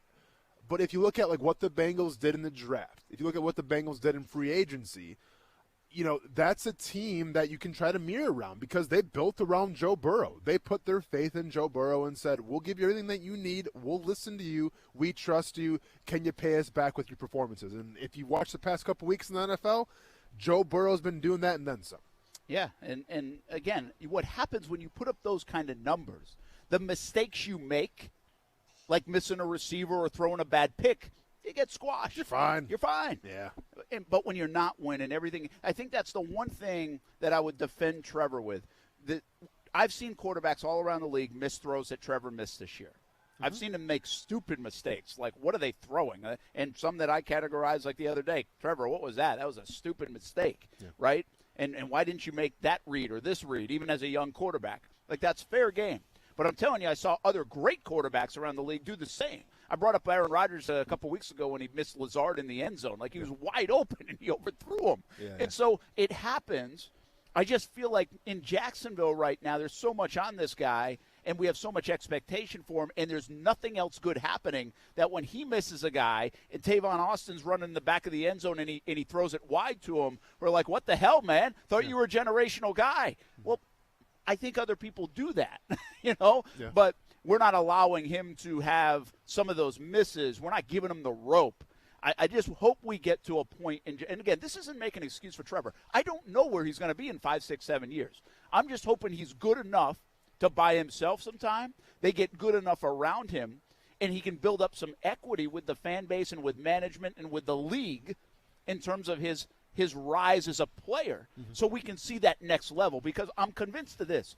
In the NFL, Mahomes might be an exception, and there might be an exception here or there. But the bottom line is how good Tom Brady was his rookie year versus year 6. Russell Wilson, we are 1 versus 6. Rodgers is a little different because he sat for so long. But they were night and day different as the quarterbacks of their football teams is my point. Sure.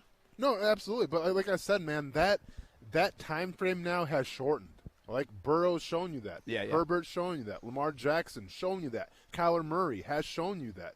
I mean, you can go up and down on these. I think Josh Allen, I'm not sure like what his second year was compared to his first year. I mean, Yeah, probably it was better. but- It got better. Yeah, it got better. Not like MVP talk or anything, but like the window. The window's it's closed down now. It's closed down, and you just hope that.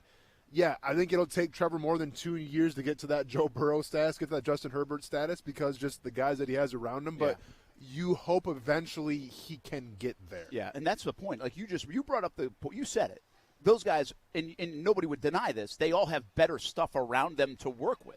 Yes. Right? And so, therefore, they're put in a better position to succeed. Yeah. I always say this. In any walk of life, we want to be put in a position to succeed. Mm-hmm. And this year, the biggest mistake of the Jacksonville Jaguars is they put this kid in a position to fail. Like, they put him in that – nobody would deny that. Whether you think he's good, bad, indifferent, nobody's going to deny that. They put him in a position to fail. Mm-hmm. They tried. They thought they were putting him in a position to succeed, but they didn't. Yeah. And these other quarterbacks, they are doing that. They're drafting Jamar Chase. They're trading for DeAndre Hopkins. They're making these kind of moves. Will the Jags do that enough in the offseason to say, you know what, I don't care if we suck on defense. I don't care if we can't kick and we can't stop a kick return. But we're going to put everything we can into surrounding Trevor Lawrence to help him succeed and find out how good he can be. Yeah. Because the bottom line is we can say he didn't perform as well as he should have, and I agree with that. But he also didn't have a lot to succeed with. And we know that. A lot of people let him down, from the coaches to the players to everything else. That's a fact, as much as it is that we don't know how good he is. It's a fact. Jacksonville's got to find them a disgruntled receiver like DeAndre Hopkins. I'm not saying Antonio Brown, so keep that out of your head right now. But I'm saying, are there any disgruntled receivers out there? Maybe you didn't get the targets that you wanted. Maybe you want a new contract. Let's take a look at Jacksonville, see what they can offer you. Seriously. All right. Well, to that point, Steven, and I hope you still listen, Steven. I know it took a little while to get to this. Oh, yeah. But he brings up, would you trade that number one pick? Everybody wants to trade out. Most people want to trade out of the number one pick. Casey's like, I want to trade up. Listen, we can all say that. Do you know how many times the Jags have had a top 5 pick recently, a top 10 pick? Do you know how hard it is to trade out? First of all, teams are not as willing. And secondly, there has to be a lot of quarterbacks and quarterback-needy teams. Thirdly, Yeah. So you just this year, I'm not going to sit here and tell you the Jags got unlucky. They got lucky last year. The guy was there when they were the number one pick. They've got unlucky in the past. Like 2013, they had the number 2 pick, and there was nobody in that damn draft. The draft sucked. Well, yeah, you bring up a great – I was going to bring that up right now. The 2013 draft, where Eric Fisher went number 1 and then Luke Jokel goes number 2. Like, I don't remember – like, was Eric Fisher the unequivocally he was the number 1 pick? Like, that was kind of – or was it back and forth with Joe? Okay, it was back and forth. It was back and forth. And if you look at that draft class, I mean, the first quarterback to go would have been E.J. Manuel, out of Florida State, pick number 16. And then the quarterback, I think, doesn't go into the second round after that. It was only one quarterback. So obviously it was a very weak quarterback class. One could say, like this year's quarterback class, depending on what happens. This one might be better than that. We'll see. But my point is that, I mean, were teams trying to trade up for Luke Jokel? Were teams trying to trade up for Eric Fisher or for Deion Jordan? Probably not. No. Now, maybe it's different with Thibodeau and it's different with Hutchinson, but I don't think so. know. No, Yeah. and so that's the point. And I think that's why Steven's point is relative. Or relevant, I should say, is DK Metcalf, if they do want to blow it up, would you go trade for him? So you're like, he's not disgruntled, but would you go trade for him? We can use his conversation of Denver. They have a lot of wideouts. Yeah. Would you go try to grab one of them and maybe somebody else? Now, listen, depending on who you're going to get, it's going to be a package of picks. I think I said this to you in break. I don't think I said it to you on air. Maybe I did. What about the Saints? If Sean Payton's trying to redo this thing in New Orleans, would they be willing to give up Michael Thomas, who's an expensive guy, hasn't played much, so you're going to have to throw some draft capital in too, but maybe not as much draft capital to get to number 1 pick because you're also throwing in Michael Thomas. Yeah. You know what I mean? Yeah. So there's different ways to do this. If you go back and look at Washington and what they traded up for to get RG3, you look up Mitchell Trubisky trade in Chicago, what they had to give up to get him, just to move up the one spot. I don't think the Jags are going to have the luxury of getting that kind of draft capital. Sure. And to be honest with you, people, I'm tired of the damn draft capital. This organization has sucked at picking it and using it. And so I don't want it. Go get me a player, even if I have to pay for him, that is going to help the young quarterback out, that has proven to be a good player. And if that's the case, whether it's Michael Thomas, a DK Metcalf, a Jerry Jeudy, you name your guy, well, then I might be willing to do that dance rather than risk the Jags screwing up a number 1 overall pick. Let me ask you, I don't know if I want to do this or not. Would you pursue Calvin Ridley? No. No? No. Based off that, okay. Listen, here's why you can't do that. Okay. You can't do that because you don't know what's going on in his head. Sure. And you just had something similar you feel like with like a C.J. Henderson in that in that regard. Yeah. We don't know exactly, but it felt similar. Yeah. And you had the problems with Justin Blackmon in the last 10 years, and you've had the problems with Telvin Smith. I just don't think you can do that. I just think you can't do that dance, man. Like you have got. This is why I say less draft picks might be better, and maybe you don't have to worry about all the capital, but go get a good player that you know has stats and can put that stuff up, because at least you're getting somewhat of an absolute. Now you can't guard against injuries and the rest, but. The risk you take in the draft is you really don't know how the player is going to pan out. I don't care what the hell your scouts tell you. Yep. We know that. We've learned that. I mean, that's been a mistake after mistake for Jacksonville. But if I can go get myself a player that doesn't come with 1, red flags, and 2, has proven that he can play in this NFL, then I think I'd be willing to do it. And I do think the wide receiver position is one that I would covet more than others. Yeah. Michael Thomas is just as risky, though, as Calvin Ridley. What? He hasn't played football in 2 years. Yeah. Yeah, that's a good point. And you've never seen him without Drew Brees. Get in a fight with his teammate or something? Yeah. Listen, I do think – by the way, I think there's a lot of risk in Michael Thomas. A lot of people have asked about Michael Thomas, and I'm quick to say he hasn't played in 2 years. But I'm just giving scenarios that maybe would present itself that Peyton and Thomas don't seem to get along that well. Yeah. And he also has been injured, and he's an expensive price tag. If you're starting over, perhaps, and you want a young quarterback like a Pickett, you move up ahead of Detroit, maybe New Orleans makes sense. I'm not saying you pull the trigger. It would depend on what they give you. But it would be an option potentially, and wide receiver is something I covet. I would also do this. Okay. Think about this. Think about a guy like Bobby Wagner might be out as well, another expensive guy. Yeah. Does he help you transition into more of a winning team, even though he's late in his career? These are the guys that this organization's been unwilling to get. That doesn't help Trevor, though.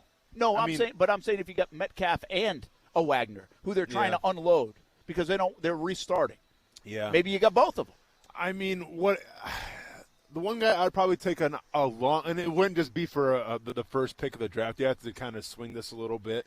But assuming that Pickett is the best quarterback of this draft class, which I'm sure he is right now, and assuming that Pittsburgh is that desperate to get him in Pittsburgh, Deontay Johnson. Yeah. Yeah. Casey, thoughts? As long as it's not Claypool. Well, yeah. I mean, Deontay Johnson's a monster. For 0.5 seconds. So, yes, I would do that. Yeah. Target hog, they call him, Brent. Yeah, listen, a guy like that would be good. Yeah, that too. Yeah, a guy like that would be good. And I think, again, Pittsburgh's going to have what? Like the 18th pick? Let's just say. Roughly, yeah. Let's say the 18th pick. Yeah. And so let's say it's a 20th pick. So you actually trade the 20th pick, Johnson, and probably like a third-round pick for the number 1 pick. Sure. And so now you're picking 20. And by the way, you can go get another young receiver at 20 if you really want to. Yeah. And 33. And you've got Johnson. Yep. And you've got an extra third or a second. And I don't know where the chart says how much you're going to get. But you get my point. And so a move like that right now to benefit the Jacksonville Jaguars right now instead of 3 years from now on rolling the dice that you're going to get the pick right. I mean, shoot, man. Sign me up. I don't know if it's the best way to run your organization in the long term. But I also don't know in this draft that it's the worst-case scenario for the Jacksonville Jaguars. Yeah. You got to get somebody to dance with you now. Yeah. Somebody on YouTube said the first overall pick to Washington for the 3rd, and then McLaurin. Scary Terry. Now we're talking, Brent. Again. Because now you get Evan Neal. Oh, can you? Woo! You get now Neal and you get Scary Terry? What are they at? They're at the what pick? What pick's Washington at? Did they say the 3rd? That's what dude said. Third rounder. That's what dude said on Facebook. Yeah, third rounder. Sorry. Oh yeah, third rounder. Okay, I thought it was a 3rd pick. Yeah, so you're going to swap first round picks. You're going to get a player. Now McLaurin might be too good of a player. Scary that Terry. Yeah, but he's pretty good. That would be, again, I love the idea of this. Would there be a position other than wide receiver that you would chase in this way? If you don't get one of the pass rushers in the draft. Well, because you could go pass rusher in the draft, so would it make sense to do that, right? You could get one that you know is good. Exactly. Okay, but they're like Cleveland's not giving up Myles Garrett. Yeah. T.J. Watt's not going anywhere. You're not going to get Chase Young. Who's about to get paid that hasn't been? That would be the answer. Somebody that's unwilling to pay who they have and is likely going to be a free agent anyway. Yeah, that's a good call. Yeah. Yannick Ngakoue. Perfect. It comes full circle. Checkered flag, everybody. Let's go. So, anyway, I think that's a fascinating discussion, and one, if I was the Jags brass taking over this thing, I'd look into. I don't know if it makes sense, but I'd float it out there, man. I want to go after one of those guys because I don't think there's Jamar Chase in the draft this year, even with the Williams kid out of Alabama. I don't think so. And I'm not taking that kid number one probably.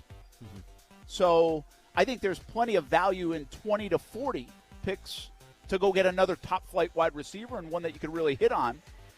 But I don't know if there's a slam dunk in this draft at wide receiver. So to your point, how are you going to help your rookie quarterback the most? Well, he sure as hell ain't getting a tight end. There's not enough value there. Yeah. So it's got to be wide no out. Kyle Pitts. Yeah, fascinating discussion, though, and I think one they should entertain down there at Jags headquarters. We'll be back, talk more about the Jags and the rest of the NFL. Action Sports Shacks on ESPN 690.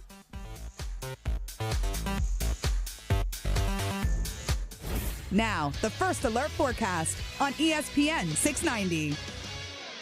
Partly sunny to partly cloudy today. A coastal shower possible. High temperatures reaching the low 60s. Overnight, partly cloudy down to about 50.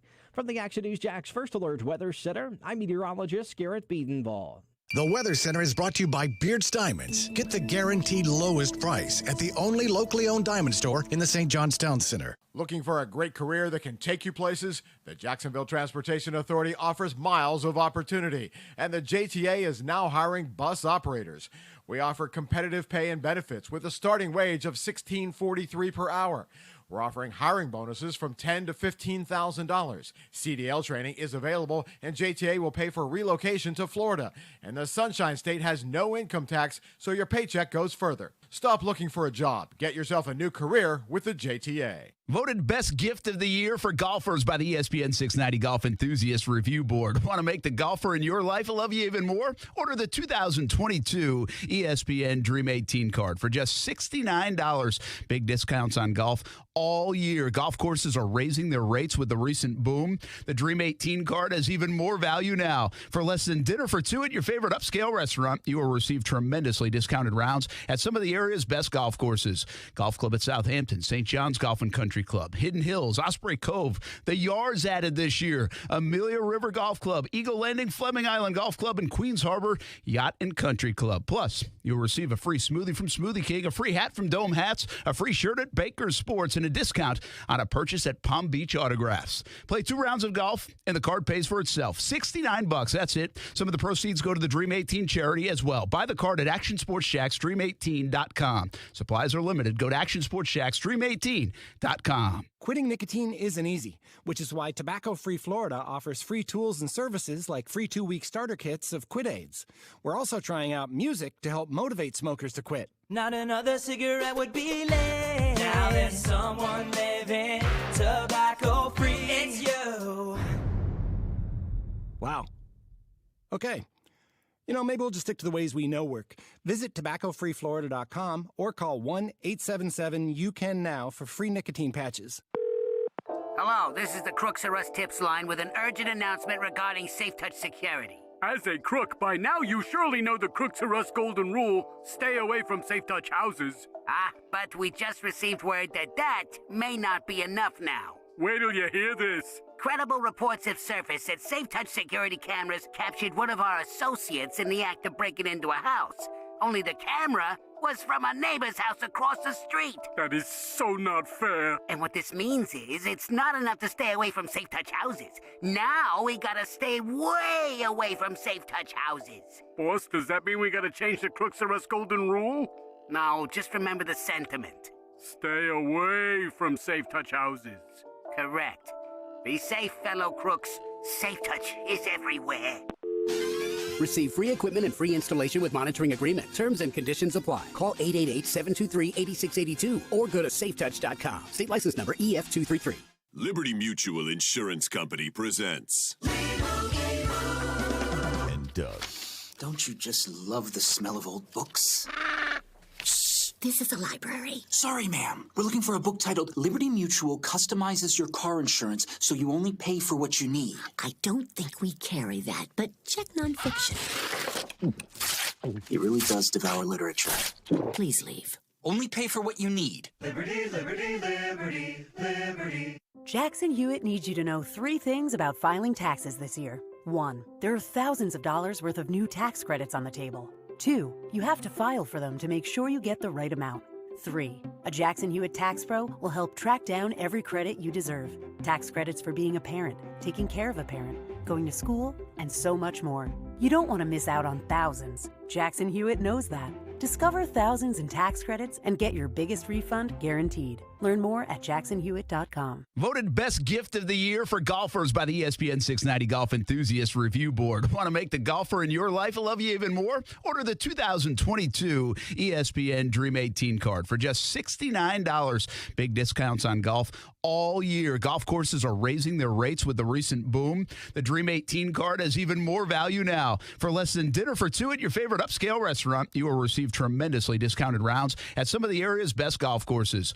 Golf Club at Southampton, St. John's Golf and Country Club, Hidden Hills, Osprey Cove, the Yards added this year, Amelia River Golf Club, Eagle Landing, Fleming Island Golf Club, and Queens Harbor Yacht and Country Club. Plus, you'll receive a free smoothie from Smoothie King, a free hat from Dome Hats, a free shirt at Baker's Sports, and a discount on a purchase at Palm Beach Autographs. Play 2 rounds of golf, and the card pays for itself. $69, that's it. Some of the proceeds go to the Dream 18 charity as well. Buy the card at ActionSportsShacksDream18.com. Supplies are limited. Go to ActionSportsShacksDream18.com. Tonight, it's the premiere of 2 new comedies on NBC. First, the comedy critics are calling the next The Office. American Auto, starring SNL's Anna Gasteyer. What are you doing to my car? I'm stealing your hubcaps. It's fine. I'm the new CEO. Then it's Grand Crew. The comedy critics rave is this generation's Friends. I'm gonna ask Alicia to marry me. What? Seriously, dude? I've had almond milk in my fridge longer than you've been with Alicia. American Auto and Grand Crew. Premiere tonight on NBC. Finding great candidates to hire can be like, well, trying to find a needle in a haystack, but not with ZipRecruiter. Its powerful technology actively finds and invites qualified candidates to apply to your job. So while other companies might deliver a lot of hay, ZipRecruiter finds you the needle in the haystack. See why 4 out of 5 employers who post a job on ZipRecruiter get a quality candidate within the first day. Try ZipRecruiter for free at ZipRecruiter.com/free. That's ZipRecruiter.com/free. Hey everybody, it's Brett Martineau from Action Sports Shacks. There's a good chance you have a smart speaker, so use it with ESPN 690. Stay up to date on the Jags and all things sports by telling Alexa or Google to play ESPN 690. It's as easy as that. Make sure you listen weekdays 3 until 6 p.m. on ESPN 690. Then in that moment realized that was going to be his last time playing in Pittsburgh, in that stadium with those fans who are so great and have been great for so long for that organization. So the emotions are at an all-time high. And a lot of people are probably saying, hey, Ben, take your helmet off. But you're so emotional, man, and you just want to be in that moment as long as possible because you know things are coming to an end. So I thought it was the proper way. He spoke about the best formation in football offensively. We used to call it 6 tight diamond. That's victory formation, where you can take a knee. And shout out to Fitzpatrick being able to get that interception at the end so Big Ben can take that knee. That's Ryan Clark right there, I believe. Haven't seen a lot of knees getting taken around here, Brent, in terms of victory formation, have we? No. Yeah. I just want somebody that we could have here for 18 years and celebrate. I mean, it haven't even been close to that. So I think 15. Who's the longest tenured quarterback here? Is it Brunel or is it Dave? I think it is Garrard. Yeah. It's a good question, an obvious one. Yeah, I think it's Garrard. It's a good call, though. I think it would be Garrard. Okay. I'll look that up for you. And it would really be a shame if it's not Garrard, and if he just had made it through the lunch, it would have been Garrard. Yeah. Yeah. The lunch. Good times. Imagine that. There were bad optics back then, too. So just so you know, Gerard, 2002 to 2010, Brunel, 95 to 2003. I can't do the math. so somebody else figure it out. That's the same. So it'd be kind of very similar. You'd have to really break it down. Okay. That's pretty close. I mean, if you want to go by games played, Brunel 120, Dave Gerard 86. Is that it? Yeah. Well, so then you'd go Brunel. Okay. I think you'd go Brunel, yeah. All right. Given that'd be like, if it's about the same years-wise, then it would be that tiebreaker-wise. Correct. Wait, is Gerard, he was 2002? Yes. That's what it says. I was 5. I have no idea. That makes sense. I didn't realize. I thought he might have been 2003 guy, but fourth-round guy, David Gerard. Pretty good value. Eastern Carolina, correct? Yeah, East Carolina, yeah. Yeah, that'd be nice to get somebody 18 years. I mean, if you seriously get the quarterback that long. Yeah. I wonder if you go around like each team and find, obviously, Brady and Marino. If you go around the East, the Bills had Jim Kelly. Looks like they'll have Josh Allen for a while right now. Yeah. The Jets. I mean, I don't know how actually long Namath was there. But, I mean, you had a bunch of guys with the Jets. Yeah. Testaverde was there for a decent amount of time, I want to say. I wonder if, like, every organization, as we just bring that up, has had a guy there for, like, a decade plus. It's a good question. You know? I like that. They go up and down. Like, Cleveland doesn't feel like it, but Bernie Joe Kosar Thomas was there for a bit. No, I'm talking about the quarterback spot. Yeah, Joe my Thomas bad. for sure. Yeah. I'm thinking more from the quarterback spot. So, yeah. I bet everybody has. I mean, if you go back to, like, the Arizona days, now it depends what edition of the Cardinals. I mean, I don't know how long a guy like Neil Lomax was there, but it felt like Snake. for a while. Yep. Yeah, but it'd be interesting. I don't know, just kind of brought up, so you really have to go into your encyclopedia knowledge of the NFL. Jake Plummer was in Arizona, right? Yeah. He was. Okay. But not for a very long no, time. I know. He also I just stopped wanted off to say in Jake Denver, the Snake. didn't he? I believe so, yeah. I just remember his rookie card he had like a boa constrictor around his neck. Did he for his rookie card? I'm pretty sure he did, yeah. Speaking of, I don't know if it just became official, but I saw this pass through the newsroom. Are you okay with you're not a big fan of Fanatics buying tops? Is that correct, Casey? That's correct. And why was that again? I feel like we've talked about this before. Because Topps is good. They've been doing a good thing for a long time. Like, they make a lot of very good products. So the question will be with Fanatics, when you look at Topps, you have just, your good old-fashioned Topps baseball cards, and then you got the update series, but then you have Heritage and Allen and Ginner and Archives and so many others. Will Fanatics continue all of those? Will they let Topps continue to run the organization but just own it? There's a lot of questions that still be had. If you go back to just one old-fashioned baseball card product, that's going to suck. Yeah, so that's the question now, right? Will they still be like, if we never saw this transaction take place, would we still know Topps exists? And, in that sense, like, name your favorite craft beer. I guarantee, like, Budweiser now owns it. You know what I mean? But we don't know. Sure. That's the point being. Is like, so do we know, is Topps really changing? Or are they going extinct?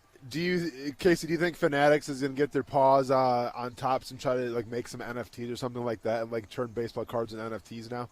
I mean, you should try. Not all together, like, completely take it out, but they should at least bring that part into it, because we'll have to see, like, what this is actually. If this is like a money grab thing, then yeah, you probably take over and run everything. But I think the smartest thing to do would be let Topps run their thing, have Fanatics come in if they want to add products, sure. But if they can add the NFT virtual part of it, that would be great, because Topps spends all their time putting out the actual card. If Fanatics could spend time on the virtual part, it would be interesting.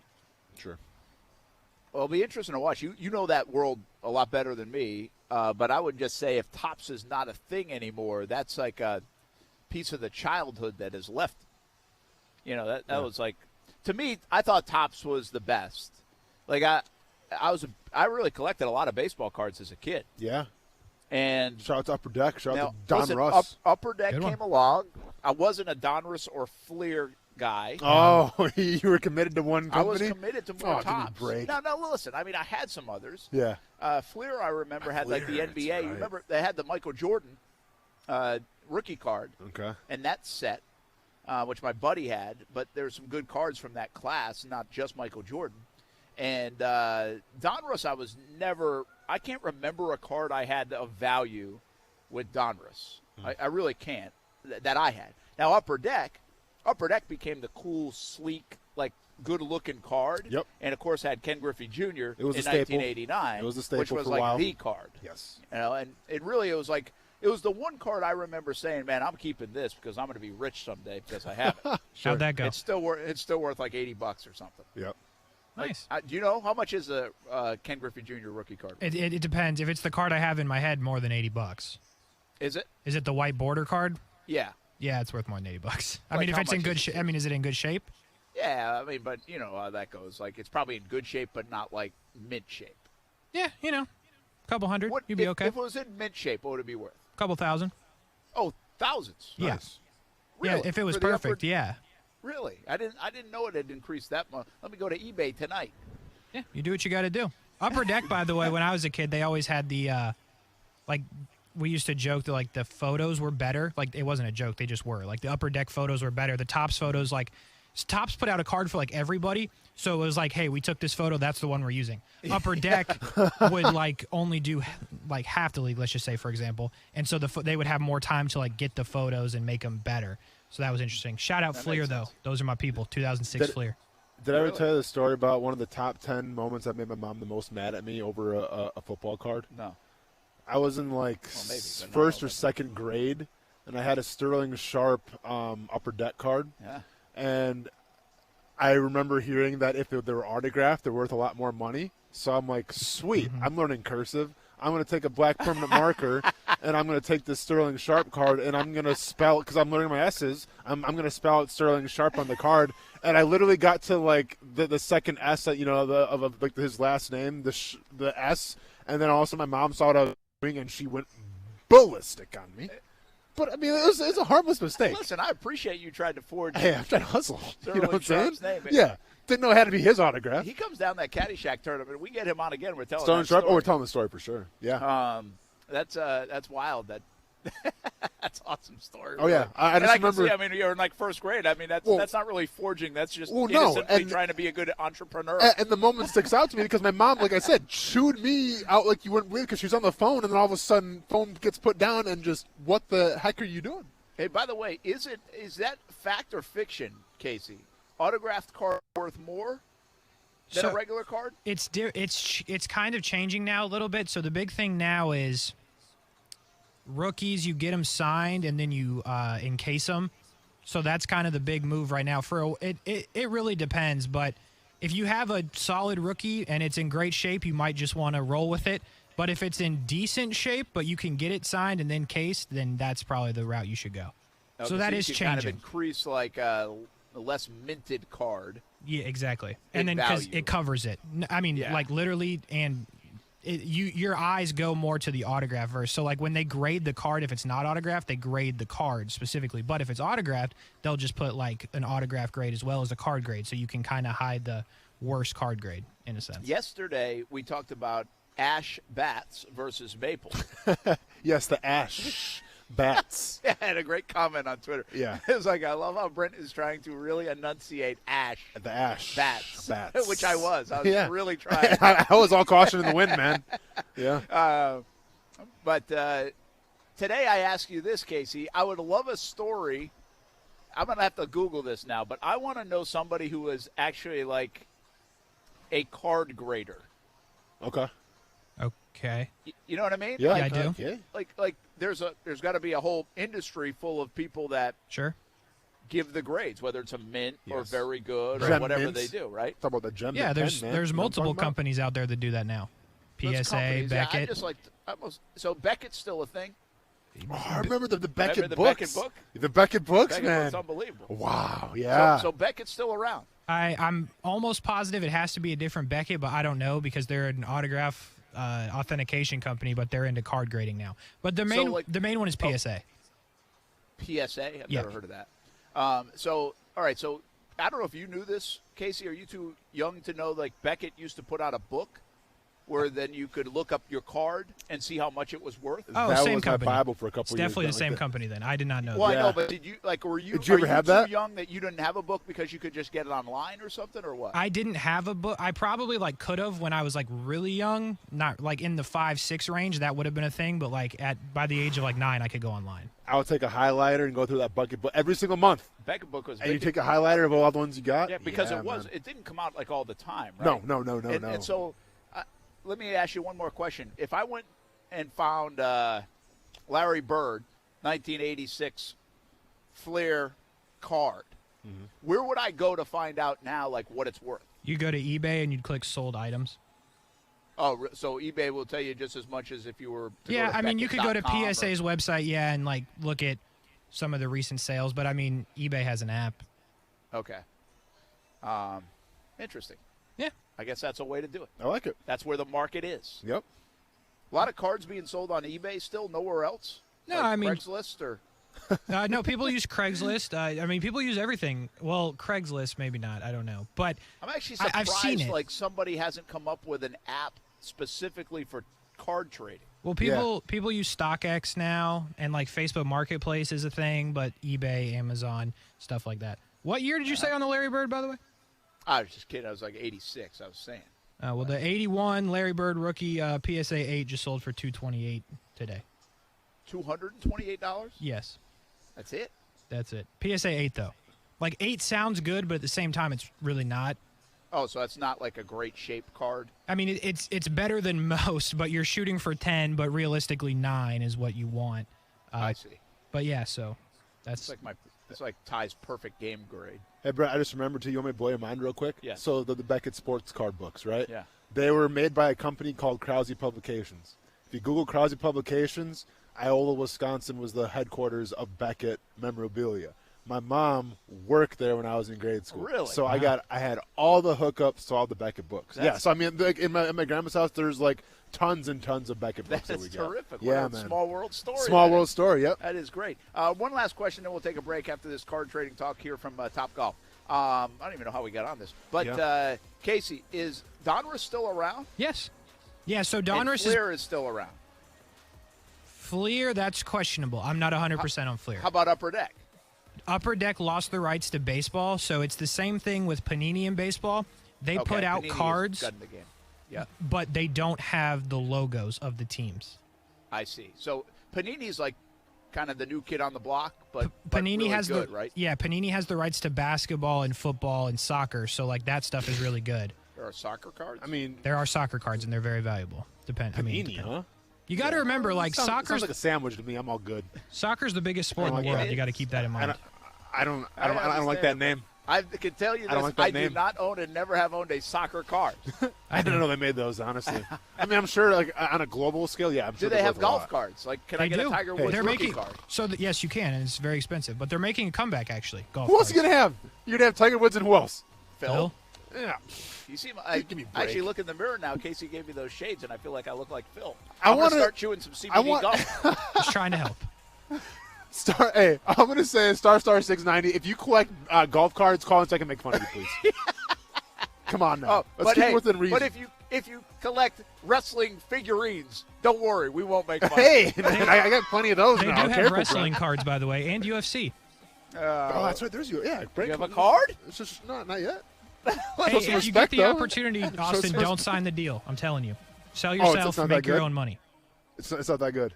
That's an off-air conversation. Let's create more of your cards. Let's do this. Okay, well, I got to consult with my I have plenty of Jacksonville agent Suns Casey here. cards, by the way. I've been on plenty of baseball cards if you want one signed. Okay, nice. We'll be back. Action Sports Jacks on ESPN 690, Tuesdays from Top Golf. The show's gone off the rails.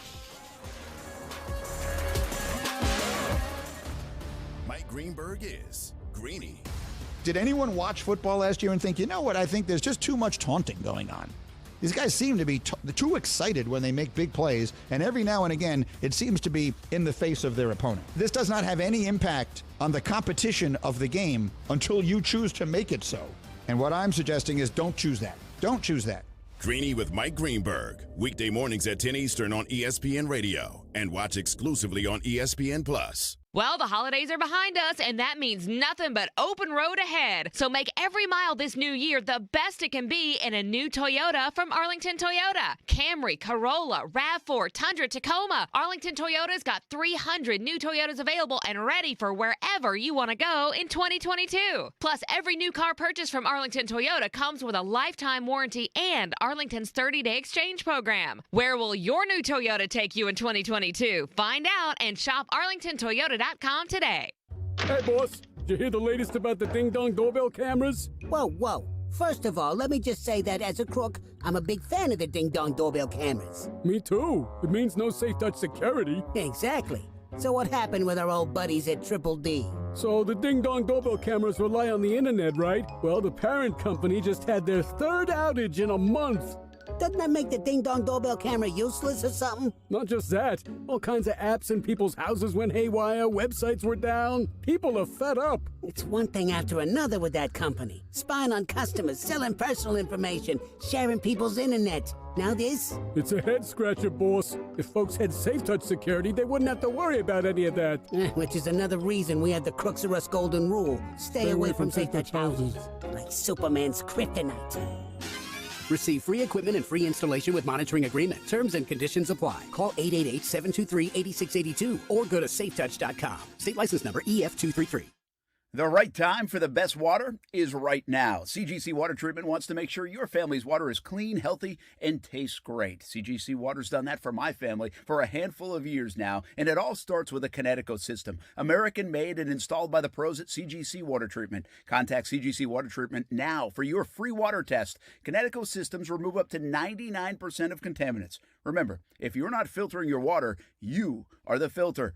Don't be the filter. Connecticut makes the world's most efficient softeners, twin-tank, non-electric systems that use less salt and water during regeneration. Right now, save up to $600 on select system packages. Financing available with approved credit. Just call CGC Water at 904-552-1242 and ask about the Conway Club, the new service program that will save you money on salt, filters, delivery, parts, and labor. Call 904-552-1242 or visit cgcwater.com. Proud partners of the Jacksonville Jaguars and your local independent Connecticut dealer. These days, answering your phone can feel like a game of roulette. It could be an important call or just another spam call or wrong number. When you're trying to grow your business, you can't afford to risk missing a call from a new client, but your time is precious and can't be wasted on junk calls. Smith AI is the receptionist service every business owner needs. Our award-winning 24/7 virtual receptionists will answer your calls and schedule appointments. We'll even make outbound sales calls for you. Visit smith.ai to read our 5-star reviews and use code CALL for $100 off. Millions of people use Zoom Phone, the innovative and feature-rich cloud phone system for businesses of any size. Zoom Phone is simple to use, whether you're on a mobile device, desktop, laptop, or desk phone. And because every call is important to your business, Zoom Phone was built with reliability in mind, using geographic redundancy to keep your communications online. Empower your workforce with Zoom Phone. Visit zoom.com/phone system. Zoom, how the world connects. Exergen would like you to know about an important new study by the FDA. It confirms what the medical community has always known. Non-contact thermometers are not accurate, and they fail to meet FDA requirements for accuracy in labeling. With new strains of COVID on the rise, we can't afford to tolerate rampant false temperature readings from non-contact thermometers. Accurate temperature measurements are essential. You need Exergen thermometers because they are accurate and backed by over 100 clinical studies. Be sure, be accurate with Exergen. Learn more at Exergen.com.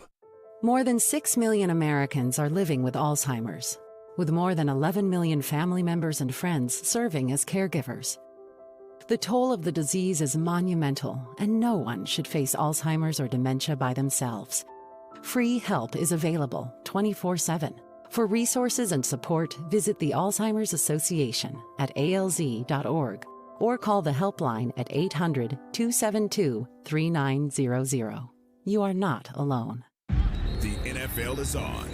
Key, Jay, and now Max Kellerman. Here's a guy that you drafted in the first round that you think could potentially be the successor to Aaron Rodgers in the future, but could he at least be a damn backup? Keyshawn, J. Will, and Max. Weekday mornings at 6 Eastern on ESPN Radio and on ESPN2. Thinking back to where you were earlier in the season, obviously you weren't happy with your playing time. now, and listening to those chants, just what's going through your mind? I'm just glad I got the chance to play a little bit more now, in the middle of the season. Things are going well for us defensively. You guys are doing a really good job. Helped me a lot not to let them have too many secondary scoring chances, no rebounds. They cleared the way for me pretty well. So they're doing a really good job right now. Oh, yeah. I got it. I think. I mean, I only don't really know, like, 2 Rangers players. Well, don't spoil it. Brent, Okay. the new segment of 2022, Random Hockey Sound of the Week. Who was it? Why were they interviewing him? Brent probably Googling New York Rangers hockey players right now. Neil Lundqvist. What? Henrik Lundqvist? Talking about a Henrik Lundqvist? You know he's retired, though, right? No, there's Yeah. a Lundqvist on okay. It's NIL. I was going to say Alexis Lafreniere, but I don't think it's him. It's got to be a goalie. So Igor? No, but you're on the, The right other track. one. Yeah. Georgiev? Yeah. Georgiev. Georgiev. See, I only know Almost went there, Igor. too. He was supposed to be really good. He was trash beyond belief, and then they benched him, and then they put him in last night, and he played well. Or he's been playing well of This would late. be great. This would be like Brent learns hockey. Yeah, man. Yeah. So, They could so do your this like first Hockey guy's 101. your first guy's Alexander Georgiev. Write it down. There'll be a test Alexander at the end of the Georgiev. season. Learn it. It's a great name. Did you really. guys watch the Winter Classic at all? It was during No. the Rose Bowl. Okay. Casey, no? I forgot, to be honest. I would have. Oh, yeah. I watched. I mean, I had a picture-in-picture watching. It was super cold there. Well, right? yeah, It was in minus Minnesota. like 11. Yeah. I really the scene there is awesome. By the way, did you see the hashtag Battle of the Sunsets I tweeted out yesterday? I did not. I saw you that. gotta- Let me check that out Did quick. you see that, Casey? Yeah, I mean, that was sick, wasn't it? it's pretty cool. I'm gonna find it for you so you can get it quick. Watch, check out this thing. It's in a guy's backyard. Look at this. Oh, wow. That's not real, though, huh? That's definitely that's not. Look at that. He's got a that's rink, not man, real, in the though. backyard. Look at that. Yeah, man. but that's like it's a filter, Brent. I don't care. It's a video. How can it be filtered? You can, Brent, you can filter video. Come on, man. You've been in business for how long? I don't care if it's filtered or not. Look at that Why thing. is the ice got like that green hue around it? That's This the bumpers. is the biggest That's the filter bumpers I've for the kids. This is such a filtered job. It's not even funny. It doesn't matter. It's still unbelievable. I feel like I'm watching Transformers and Michael Bay right now with that kind of filter. You know, going on. listen, I don't skate, and I once built a volleyball court with sand. Really? At my parents' house. Okay. Yeah. Just for the summertime? Hanging Yeah, out? when Okay. Steph came for the summer, Cool. we played volleyball all summer. That's awesome. We shoveled like 20 tons of sand into a spot. Dang. Yeah. Okay.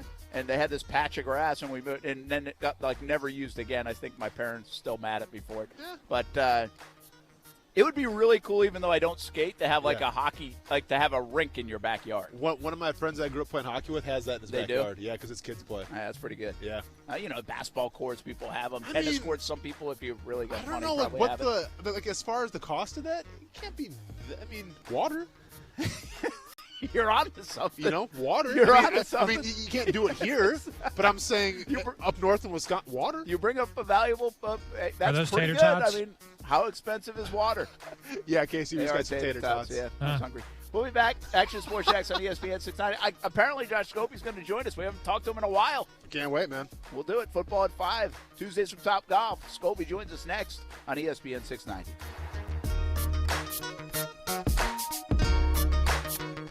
Without the ones like you, who work tirelessly to keep things running, everything would suddenly stop. Hospitals, factories, schools, and power plants, they all depend on you. No matter the weather, emergency, or time of day, you're the ones who get it done.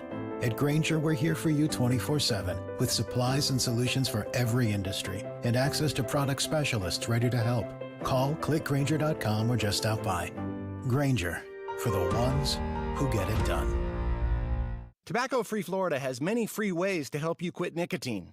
From free 2-week starter kits of quit aids to free cessation services like Phone Quit and Group Quit. We're even trying out new motivational tactics, like 80s rock anthems. The time is now, and I'm so proud. You're the greatest quitter of all.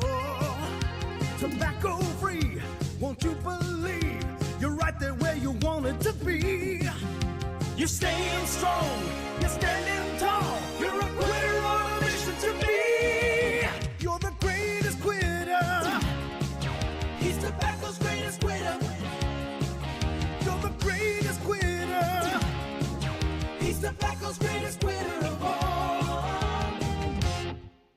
cool. Lasers. Yeah, that's awesome. Maybe we'll just stick to the ways we know work. Visit tobaccofreeflorida.com or call 1-877-YOU-CAN-NOW for free nicotine patches. In today's world, there's a lot of ways to know what's happening. At Action News Jax, we make sure our local stories have more detail, so you get every angle that impacts you.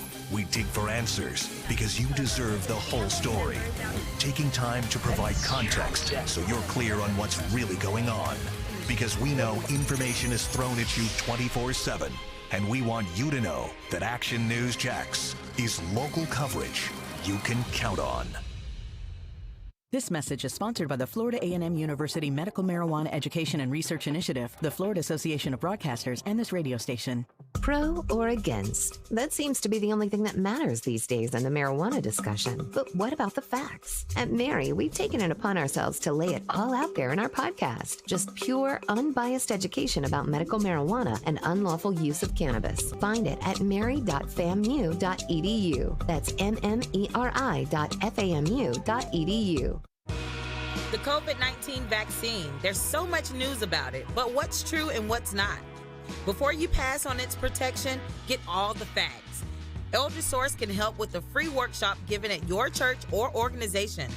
Learn how the vaccine works, potential side effects, and where you can get a free one.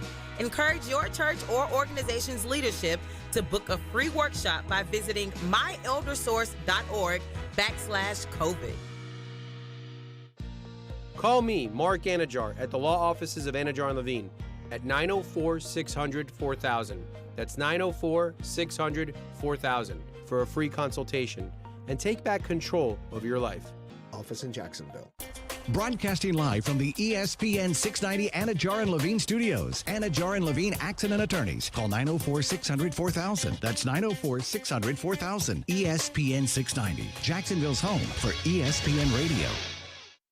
WOKV Jacksonville. Listen live everywhere you go on ESPN690.com. ESPN 690, a Cox Media Group station. This is SportsCenter.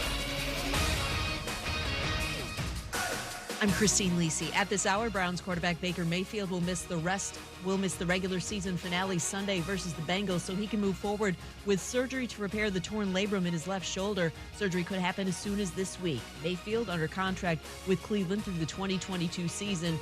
He should not, though, be in the Browns' long-term plans because they cannot win a Super Bowl with Mayfield, believes ESPN's Marcus Spears. Y'all know how I feel about Baker. I think Baker is a very average quarterback, and I hope that I'm not ruffling feathers or breaking any. I think he's just an average quarterback that you can kind of sustain with.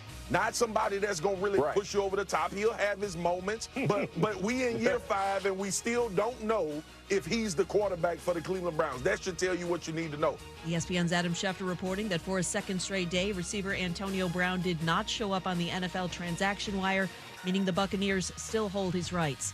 Titans outside linebacker Bud Dupree charged with misdemeanor assault after an altercation with an employee at a Walgreens in Nashville Sunday night. The Titans say in a statement they're aware of the situation and are gathering information. Want an easy way to see if you could save money on car insurance? Geico gives you 3. Call 1-800-947-AUTO. Go online to geico.com or stop by the Geico office nearest you. 3 ways you could save 15% or more. Broadcasting live from the ESPN 690 Anajar and Levine studios. This is Action Sports Jax on ESPN 690 with Brent Martineau and Austin Lane. It's a very sad situation, and clearly he needs help, and hopefully he gets the help that he needs. While I wouldn't necessarily sign him, GMs are going to look for opportunities to improve their team literally on a week-to-week basis. And if you took a team like Dallas, who just lost Michael Gallup, you could bring Antonio Brown, once he's a free agent from Tampa, in for a visit. You could have him meet with the leaders like Dak Prescott and say, hey, you know what, if we're going to do something here, we're going to go day to day. We're going to pay you to practice today. If today's practice goes well, we may bring you back tomorrow. And your NFL career, if you have one, is on life support. This may give you a chance to resurrect your career. Who's that? That's my man, Mike Tannenbaum. Okay, can we have a segment called the Mike Tannenbaum timeout and give him like a timeout for a couple weeks. Because first it was the whole Jaguars thing, how it's the most coveted job in all professional sports. He compared us to the Golden State Warriors, which makes zero sense whatsoever. I love it. And now he's saying you got to go after Antonio Brown. What I think he missed. Hey, Mike, we're all set. Thanks. He misspoke, and he really should have compared us to the Washington Generals. Okay, that's better. That's better. Yeah. Antonio Brown. Washington Sentinels, maybe, from the replacements. Antonio Brown will not play football again. No. There's no chance. No chance. Well, okay. He's got a better chance of playing whatever NBA game he was at the other day. I'm not saying there's no chance, but it's not going to happen this year. I don't think he plays again. Brent Martineau, that is the voice of Josh Scobie. Austin Lane, of course, you know. Football at 5, Tuesdays from Top Golf. We're back after a couple-week hiatus. Good to see you, Josh Scobie. Hope your holidays were good, man. It was nice. It's good to get away from you guys for a few weeks. So. Feels neutral. But it's good to hear you guys back on the radio, listening, coming in, and definitely have a lot to talk about, that's for sure. Oh, my goodness. Let me ask you guys this from an Antonio Brown point of view. We talked about it just for a little bit yesterday, and I think there is this mixed feeling, right? He's part just, what are you doing, man? And part, you feel bad for a guy who's obviously got some issues, and I think there is a sentiment for that, a sympathy for that. Let me ask you just from a football standpoint. Like, what is Tampa doing, like, that day, that game, that post-game? And what's their locker room like right now? Are they still trying to absorb this, digest this? And is there any, as great as Tom Brady is, this feels like, hey, Tom, this was you. Like, you brought this in. Like, he was like the only guy that felt like he was bringing it in. I just wonder what their locker room right now is like. Are they still in disbelief, or are they just like, all right, moving on, time to go win a Super Bowl? It's probably a little of both. Yeah. Anytime you win a game, everything else gets kind of shoved aside. True. And they did win. Yeah, exactly. So that helped. If they had lost the game, then that would have been a lot bigger talking point. But the fact that they won the game, they all probably got back into the locker room and started, like, hitting each other, going, like, did you see that? What was your perspective? What did he say? Yeah. And it all just kind of swooped around the locker room until they got back to the plane and then started talking about it more. Of because, course. you know, whenever you get back Sit to on the plane, yeah, people start talking. Especially if you start winning, and I guess it's just positive stuff. You're not questioning Yeah. the game plan or the scheme or anything. If you win the football game, then you're talking about what happened with Antonio Brown. Yeah, and, I will say this. That was acknowledged even in the Jags locker room earlier this year, that they saw some video of something going around. Now I can't remember which game it was. I want to say it wasn't Tennessee. But Urban Meyer said he saw the video, and I think it was like a questionable call. But it's interesting to me that, like, soon after the game, it's not surprising. I guess it's just interesting that as soon as the game ends, they take a shower, they put their clothes on, they're getting on the bus, they're going to the airport, whatever it might be. They're looking at your phone. Now, I know you were looking at your phone, like, at halftime and stuff. We already heard that. Correct. But, that's actually, like, a thing. Most of these guys see it. Like, they try to ignore it, but they see everything going around, right? Yeah, especially nowadays. That's just the trend.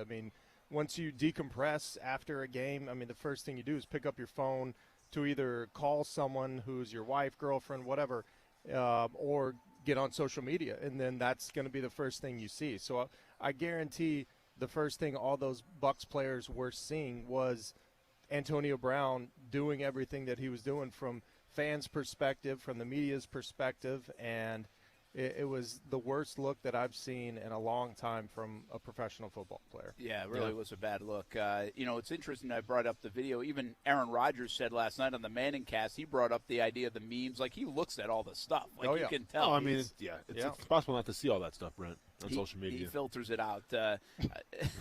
He filters it out okay enough to throw touchdown passes. Yeah. That is for sure. All right, Josh Scobie, Trent Baalke. You're all on board. Are you the only one endorsing Trent Baalke to be GM? Well, I'm probably one of the only people that hasn't changed their profile picture to a clown. There's many reasons why, but I'm on board with the fire Trent Baalke because of many reasons. And I think right now we need, the Jaguars collectively need a clean sweep of a lot of people, and him included, and they need to do a better job of including people that have a sense of what is going on with the fan base and with what this city actually needs to succeed. And I know Shad Khan has done a lot of good things for this city, and the fan base agrees with that. They agree that he's done good things for the actual city, but in terms of football, there hasn't been very much good happening right now in the past 10 years. And for Trent Baalke to be retained, I'll be shocked. I mean, I was going to be shocked if Urban was retained after this season, and fortunately I was right about that. And I'll be shocked if Trent Baalke is here within the next 7 days. I feel like I've put you and Austin a little bit kind of on my own train because I think we believe this. But the lane train. Yeah, the lane train. Nicely done, Josh. I've said this now for a couple of weeks. I might be in denial on it, but I don't think he's going to be the guy in 2022. And quite frankly, that was like last Monday when we heard the news and into Tuesday before the whole movement from the fan base. I just don't see the sense of it, and I think logic will win the day, even for Shad. I think this retain has a lot of different ways to go with it. We haven't seen a statement or any confirmation from Shad, so that leaves the door wide open. But Austin, I mean, are you thinking next Monday, by the way, Sunday 4:15, Monday, we get one of those releases that it's like, hey, thanks for everything you did, Trent, but we're moving on and we're starting the organization? Or do you think there is seriously a chance that Shad isn't hearing this and isn't going to be moved by what he does hear enough to say, okay, it's time to make a change? See, I'm speaking for more of Shad Khan, the businessman, than I am more of the Shad Khan X's and O's kind of guy. And, like, if you run a business and you're sitting in this meeting, you're trying to hire your next CEO or the head coach of the Jacksonville Jaguars, the fact that you still have Trent Baalke in those meetings, you know, you're getting input from him, that leads me to believe that some part of you at least thinks he might be here in the future. Now, maybe Shad Khan has a change of heart. Maybe he hears maybe he goes on Twitter and sees all the chaos that's happening. Maybe we see chaos in the stands come Sunday. Maybe he has a change of heart. But, like, I think the fact that he's kept him as long as he has, when I think it is a detriment to this team to have Trent Baalke associated right now with your team, to have Trent Baalke sitting in meetings with guys like Jim Caldwell and Doug Peterson, the fact that Baalke's still around, I have to, at least part of me has to believe, well, maybe he does envision Baalke to be around past this season. Yeah, I'd be so stunned, and I just don't know what else we could do more to hammer the move, the idea of the move. And I've said this before. I don't think Shad Khan really listens to ESPN 690 and says, I wonder what Brent and Austin are thinking or Josh is saying today. That'd be cool, though. I do think Shad, are you listening? And Shad has been this way. Urban did. I do think he listens to what or reads at least, because he's more of a global guy and he's around the country. Does see what the national guys say. Brent, you have 20,000 Twitter followers, though, man. Don't be so hard on yourself. Sorry about that. But I do think, you know, even a Lock and Four, who's not the most well-respected guy, but a Breer and other people have now come out and said that this would hinder the search potentially. Now, Shad's living the search, so he knows if it's going to hinder it or not. Yeah. But I do think some of the noise being made on the national level is getting Shad's attention. And almost, I think the noise at the local level might be giving people close to Shad a little bit of confidence and courage to say something to the owner like, hey, we got to take a look at this. No, you know what I mean? I agree. Yeah, there's way too many people that have direct contact with Shad and with Mark Lamping and with the guys that are at the top that are seeing this on a daily basis and seeing the pulse of the fan base and seeing what's going on, that it's not – there's no chance it's not getting back to him. And he might not care. He probably feels like, you know what, I'm going to make the decision, number one. You know, this is my team. I've invested all this into this team, so I'm going to make that call. But he's 100% hearing this. And, I mean, I have people that follow me on Twitter that are directly involved with the Jaguars. I mean, assistants to them, they see all this. They see what I tweet. They see what I retweet. They see it.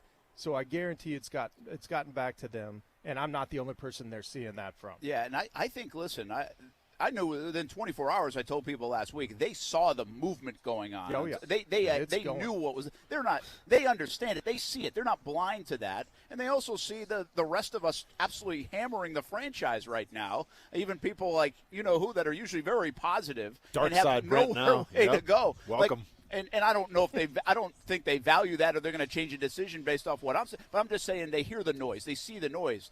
The question is, do they have the courage to pass that along, right? And say, hey, Shad, I just want you to at least have all the information here and rethink this. Does this make a lot of sense? And again, I don't want to present this like they're going to change their mind because of the fans and people complaining and all that. That's not it. I think they're going to change their mind because it's illogical to have Trent Baalke as the GM of this football team. Correct. He's done nothing to earn the GM job over the last couple of years, and all you do is potentially bring less continuity by trying to gain continuity and keep him here. Look at his last 5 regimes he's been a part of. It's 5 different head coaches. Like, I can provide you all that evidence. And I've got to believe Shad now has that in front of him and has heard different arguments, even if he thought initially it might be better to kind of keep the train rolling.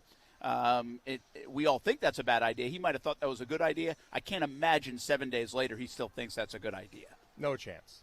He won't be here in 7 days. It's not possible. And if he is, you're going to get an even bigger movement to get rid of him after that from people on social media. And by the way, Sunday is going to be a somewhat embarrassing day to this organization. Oh, yeah. I mean, it's going to – I don't know how they can prevent it.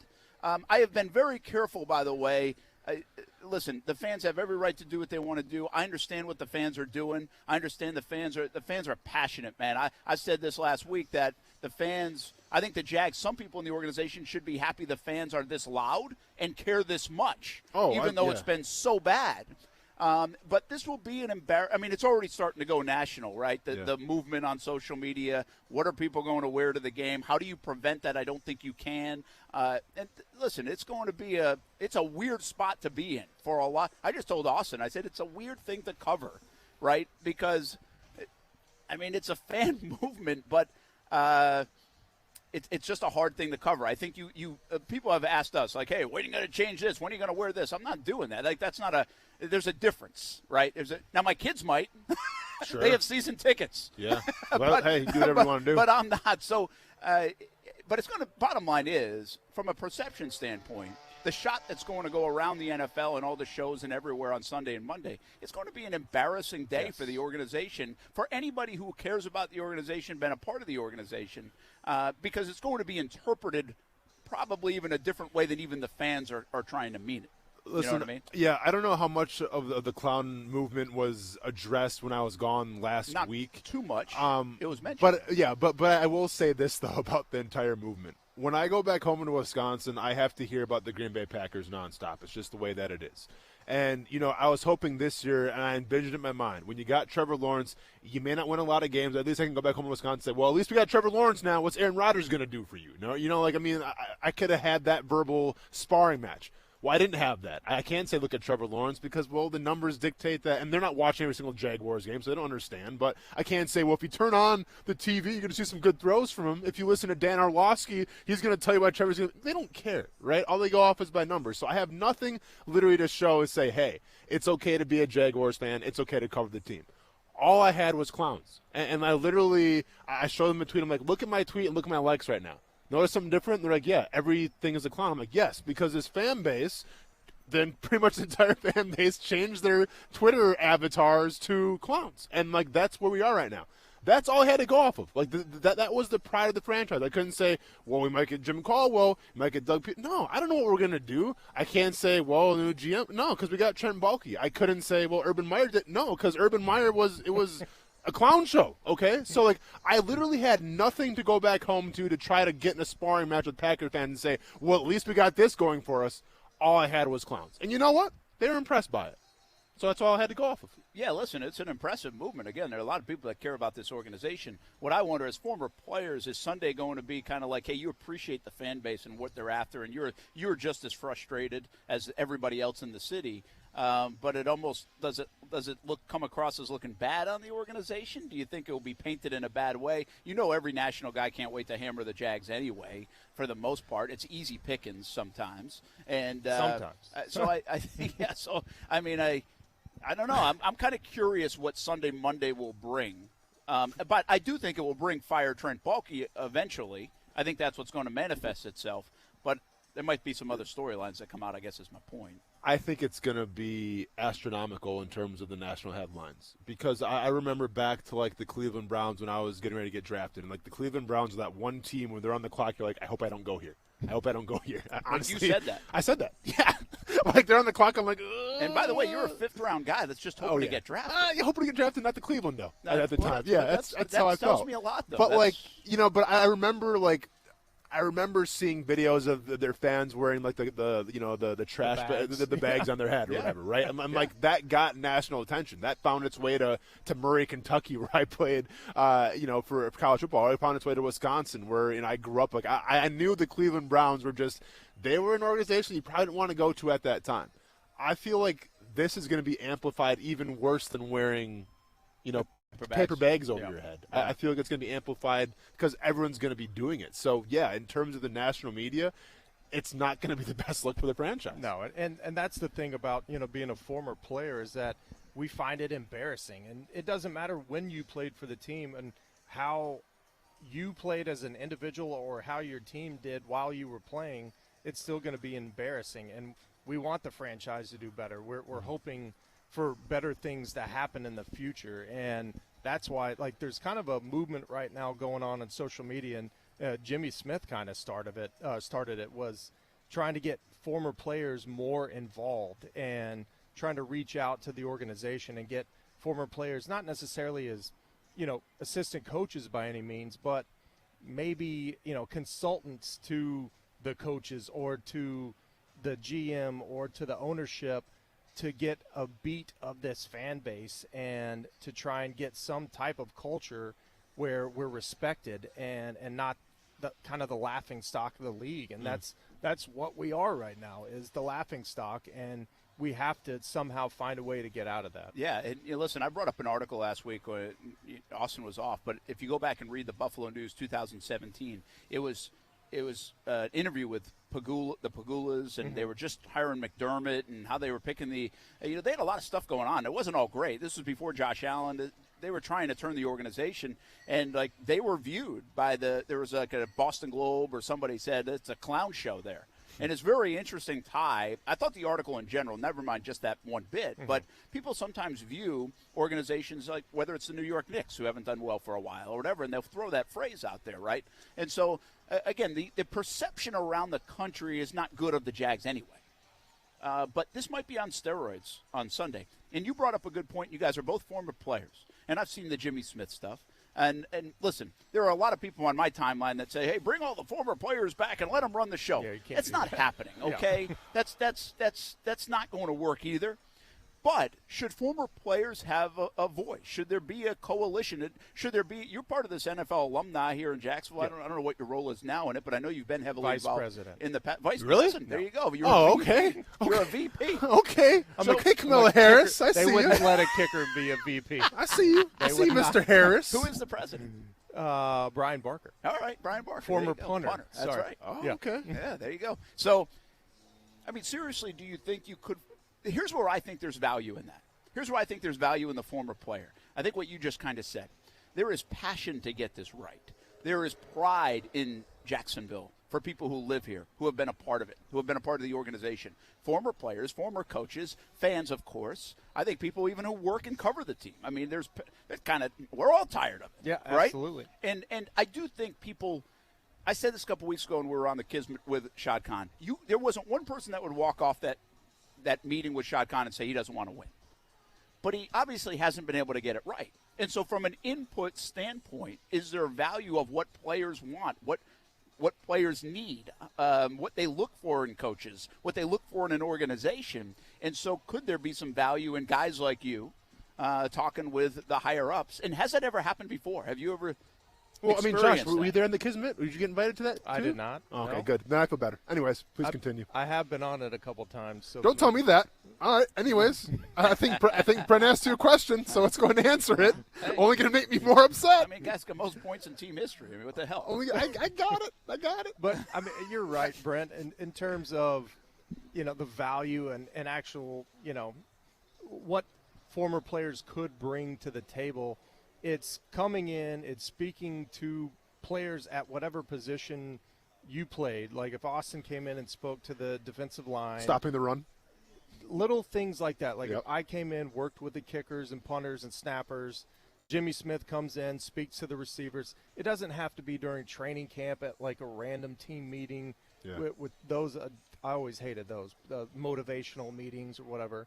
But it's just keeping in contact with the players, giving them advice, little things like that. And I think that could go a long way. The problem is not all or pretty much none of these coaches that are here and the GM and whoever will be here at head coach, they don't have any ties to us. Yeah. And so they're prideful. They want to bring in their guys. They're going to mold these guys the way that they want. So if they get outside people coming in with their ideas, then they probably won't like that. But at the same time, though, Josh, and not to underplay, I mean, you do have the most points in Jaguars history. So, no, seriously, your name does mean something around this city. And, like, if you look at college atmospheres, like, it doesn't matter who the regime takes over. They always bring back, like, the old guard to try to, motivate these players or at least speak to them. Now, I get it's a little different because you're trying to shape young men, and NFL is a bunch of grown-ass men. I get that point. But I'm just saying there is something to be said for bringing players back and at least, getting input on things. And I think you would be great for that. If you can just bring me on as some kind of Secretary of Swag, that would be great. Let me design the next uniforms. Let me design the helmets. Brent, you laugh. Hey, it could be two-tone, so go ahead and keep laughing, Brent. I'm going to actually bring something to the table here. Listen, here's where I think there could be some value in it, too. You say Detroit really does a great job of reaching out to players and former players. I don't know if they bring them back into the organization, like make a connection. But right now, these young guys in that locker room are hearing it on every level. They're seeing it on social media. You guys suck. The Jags stink. Everybody's fed up with it. And that creates a culture. That creates a bad, like, us against you. We don't like our fans. We don't. Remember that happened a little bit with Allen Robinson and stuff? Sure. Oh, yeah. Like, I wonder if there is a value to saying, hey, Josh or us, listen, you're going to take some heat around here. But it's because they love you, man. They want you to win. Like, they got your back. That's how much it means to them. Like, to feel a little bit of sense of pride in there. And then there's just not, whether it's you guys and Baselli and others, or Jimmy Smith wants to throw his name. I think Maurice Jones-Drew has offered his name a bunch of times. Fred's still in the building at times. Like, what do players need, right? When we had it cooking, when it was good, we had this. Why not have some of that input? And they'll listen. They'll listen to us more than they're going to listen to their own coach. They will. I agree with that. Well, especially this staff. Yeah. Well, they won't. They're done listening to them. They tune them out. We'll be back. Action Sports Jacks on ESPN 690 rolls on Tuesdays from Top Golf as we try to fix the Jacksonville Jaguars. The three of us.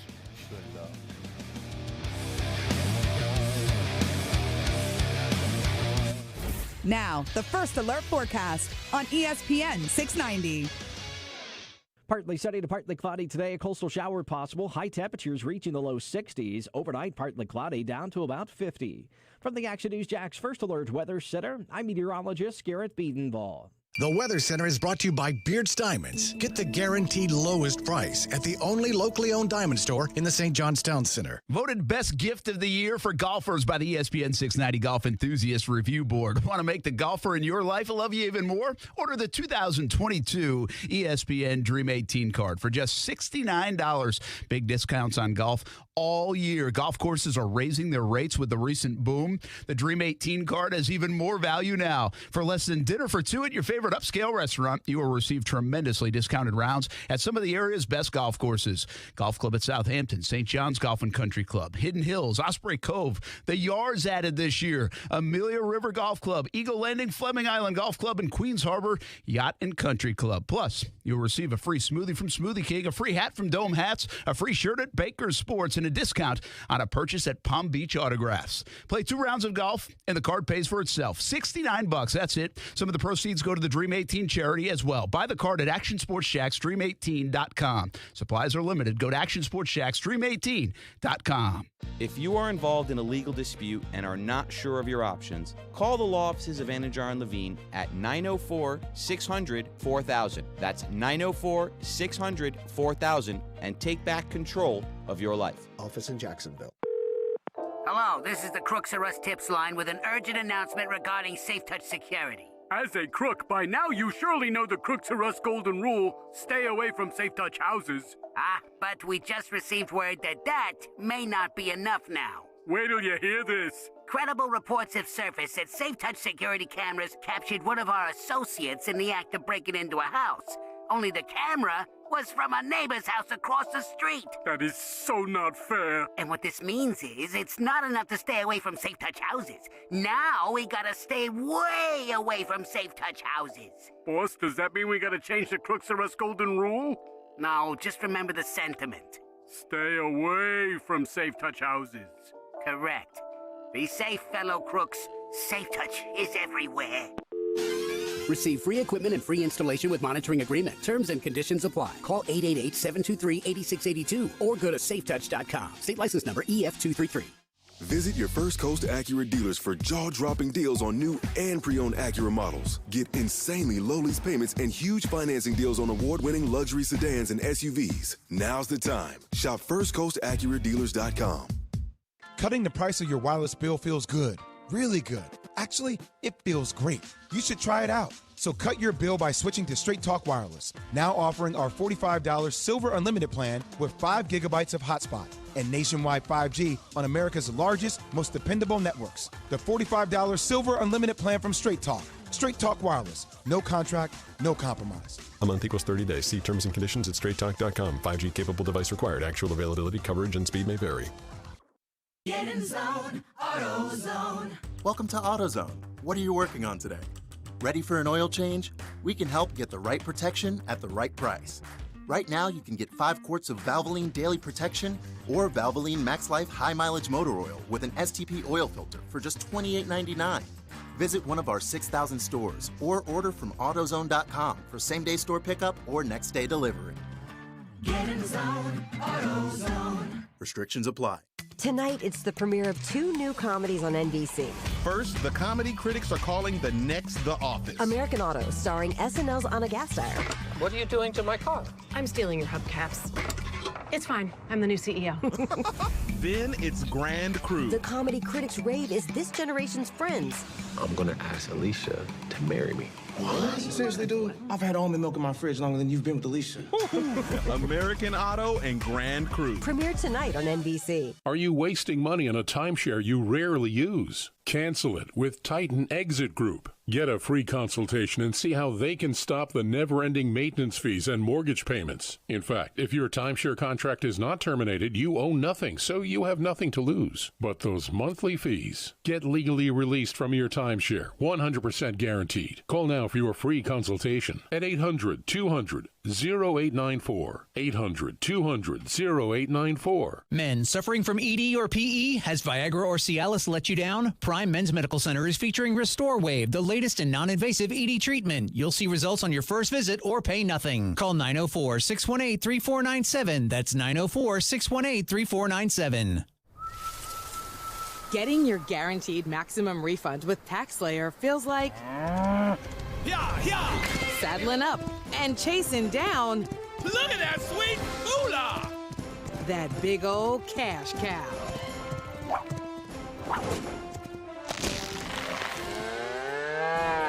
Look at all that money! File for free with TaxSlayer Simply Free and get your guaranteed maximum refund. TaxSlayer. File fearlessly. Tonight, it's the premiere of 2 new comedies on NBC. First, the comedy critics are calling the next The Office. American Auto, starring SNL's Anna Gasteyer. What are you doing to my car? I'm stealing your hubcaps. It's fine. I'm the new CEO. Then it's Grand Crew. The comedy critics rave is this generation's Friends. I'm gonna ask Alicia to marry me. What? Seriously, dude? I've had almond milk in my fridge longer than you've been with Alicia. American Auto and Grand Crew. Premiere tonight on NBC. Hey, what's up, everybody? It's Austin Lane from Action Sports Jacks on ESPN 690. Smart speakers are becoming part of everyday life, so why not use it to listen to the radio? Tell Alexa, Google Home, or any other speaker to play ESPN 690. Give it a shot weekday afternoons from 3 to 6. They absolutely misjudged it. When Kevin Colbert, their general manager, gave Roethlisberger that extension in the spring of 2019 to the tune of 2 years, $68 million, a part of his goal was to be able to lower the cap hit for his quarterback, but ultimately that's just kicking the can down the road, and you're ultimately going to have to pay that bill at some point, and Pittsburgh is now in the spot where they've got to do it. They tried to restructure his contract this offseason to lower his cap number as much as they could, but over the course of the last 3 years, the organization has paid Roethlisberger $80 million. And what did they get in terms of their return on investment? They got 28 wins to 19 losses in 1 tie, 1 playoff appearance, and 0 playoff wins. I don't know who that was. We would take that. Yeah, let's give him $80 million. Yeah. We'll take it. By the way, Big Ben, I'm not sure. Who was that, Casey? Chris Canty. Oh, that was Canty. That's your guy. You love Canty now. He's on with Gold Jr. Good, hearty takes, I'm telling you. He got good takes, man, and so he's good. And I think you can listen to him right after our show, right? You can do that, the last hour of their show, for sure. So, it's an interesting take, and I'm not a bad point. Yeah, they probably did waste a lot of money, waste a lot of time, but they may have actually landed in a perfect spot. Sometimes you got to get lucky. What if Aaron Rodgers is available? What if Russell Wilson's available? Those guys will want to go to a place like Pittsburgh. They'll want to play for Tomlin. Yeah. Right? Yeah. I mean, they could correct this, boom, like that. And then if you said you waited too long for Roethlisberger, I would argue, no, you didn't. Yeah. Because who'd you miss out on? I mean, what'd they miss out on? Maybe getting Davis Mills? Yeah. I think the next quarterback that went that year after Roethlisberger was J.P. Lossman. Oh, wow. Was it really? There's a name drop. That was the same year that I got drafted. Well, of course, so the Jags, I know that draft. Well, the Jags passed on I was hoping to Roethlisberger, get of course. drafted that year, or that first round, but it didn't happen. So. You have to wait to the fifth round. Yeah. Josh, did you go to the combine? Is there a kicker? I did. Yeah, yes, yeah. yes. What was that like for you? I mean, did you do everything or not? A lot of waiting around. Okay, yeah, for sure. Like you didn't run the 40-yard dash or anything? Kind of like your whole career in the NFL. Pretty much. A lot of waiting Just waiting around. for a name to be called. They kept us in our hotel room. They're like, all right, go kick. Just meeting. All right. Yeah, what's the interview like for a kicker? It was basically nothing. They just like, have you killed anybody? So they look at their notes and they're like, you been arrested? No. You like to go to bars when you were in college. All right, cool. We'll go see. Kick. But my best story from the combine was they had this machine there for some dumb reason that measured your like quad strength. So you would get on this machine and I know what you're talking about. Kick it, like literally just get on and do leg press or leg extensions like this, as many as you could. And just for dumb luck, the person that went right before me was Greg Jones.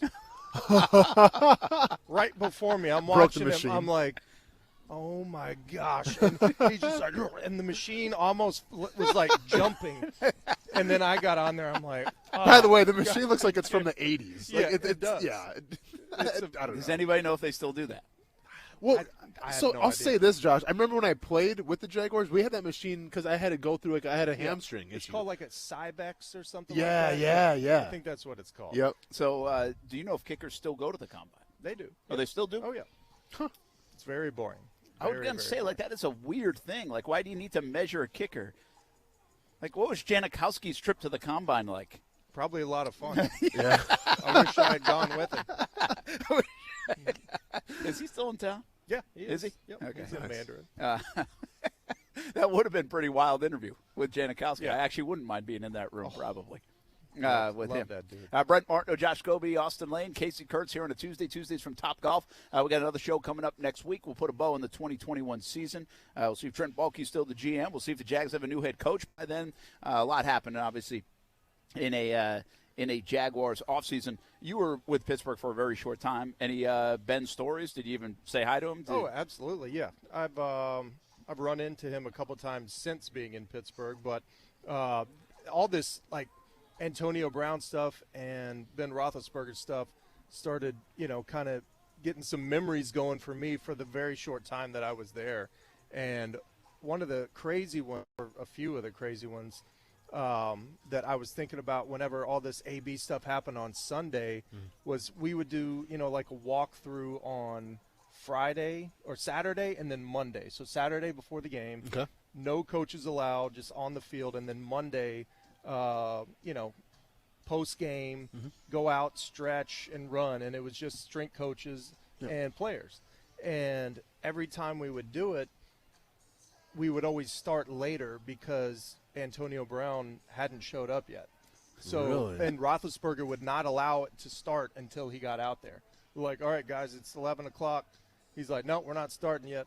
Not starting. As a way to try to make Antonio Brown feel bad about Correct. himself. Okay. So, boom, the door would open 10 minutes late or whatever. He'd run out like, all right, start it. And Roethlisberger would run it. But he was a really good, and still is, a really good leader in terms of doing stuff like that. And people really, gravitated towards his leadership. And So you could see that. Oh, Yeah, you weren't- absolutely. yeah. And he and I were in the weight room quite a bit because of random times where he had free time, I had free time, so we were getting our individual workouts in at the same time. So we talked a lot, and like I said, I've run into him a couple times since being in Pittsburgh, and he was one of the guys that was really good to me while all the bad stuff was going on. Yeah. So I always appreciated him. That's cool. I asked this. We talked a little bit about to Jihad Ward last night on Jags Report Live, and I've asked this before in other organizations. I would ask Calais a little bit about this because I always thought Arizona was an interesting place. Arizona didn't have a ton of success, but they had some of the nicest people in the world in their building. I mean, Calais Campbell is like an all-world guy and good player. Larry Fitzgerald, all-world guy, good player. Patrick Peterson is according to most, an all-world guy, Carson great player. Palmer, Carson same Palmer. thing, yep. And I was like, what are they doing there? Like, how do they get these kind of people in there that are still good players? Like, but it was weird because they didn't really win big. Now, they did go to the Super Bowl and lost to Pittsburgh. So I asked this, like, we've talked about it before. Austin went to Kansas City and Chicago and Detroit, and you go to these different organizations. And even if you're there for a short time, do you notice something like they do it a little bit different here, and it works? Like Pittsburgh, it's worked. Like, did anything strike you when you went to Pittsburgh? Even though, again, it wasn't a successful stint. It was kind of a short stint. But you're like, maybe they should do that a little bit more down in Jacksonville. Oh, yeah, there's little things that you notice, and that was like when I got to Pittsburgh, I noticed that everything was basically the exact opposite from what I had just come from in Jacksonville. And that's why I was uncomfortable, and that's one of the reasons why I didn't do very well there is because it was the exact opposite. Yeah. I was used to one thing for a long time, and then we get there, and all of a sudden the first team meeting, Mike Tomlin is talking about, boom, he puts a Super Bowl trophy up, Lombardi trophy up on the screen like, this is what we're doing this year. We're winning the Super Bowl. And I'm like, oh, crap. I thought we were just trying Playing to win next 4 game? games. Yeah. Play next game? Yeah. Super Bowl? What? Okay. So, that culture there is Super Bowl or bust. Yeah. And even though they've only won, 2 in the time that he's been there, but they have had 0 losing seasons in 15 seasons. Yeah.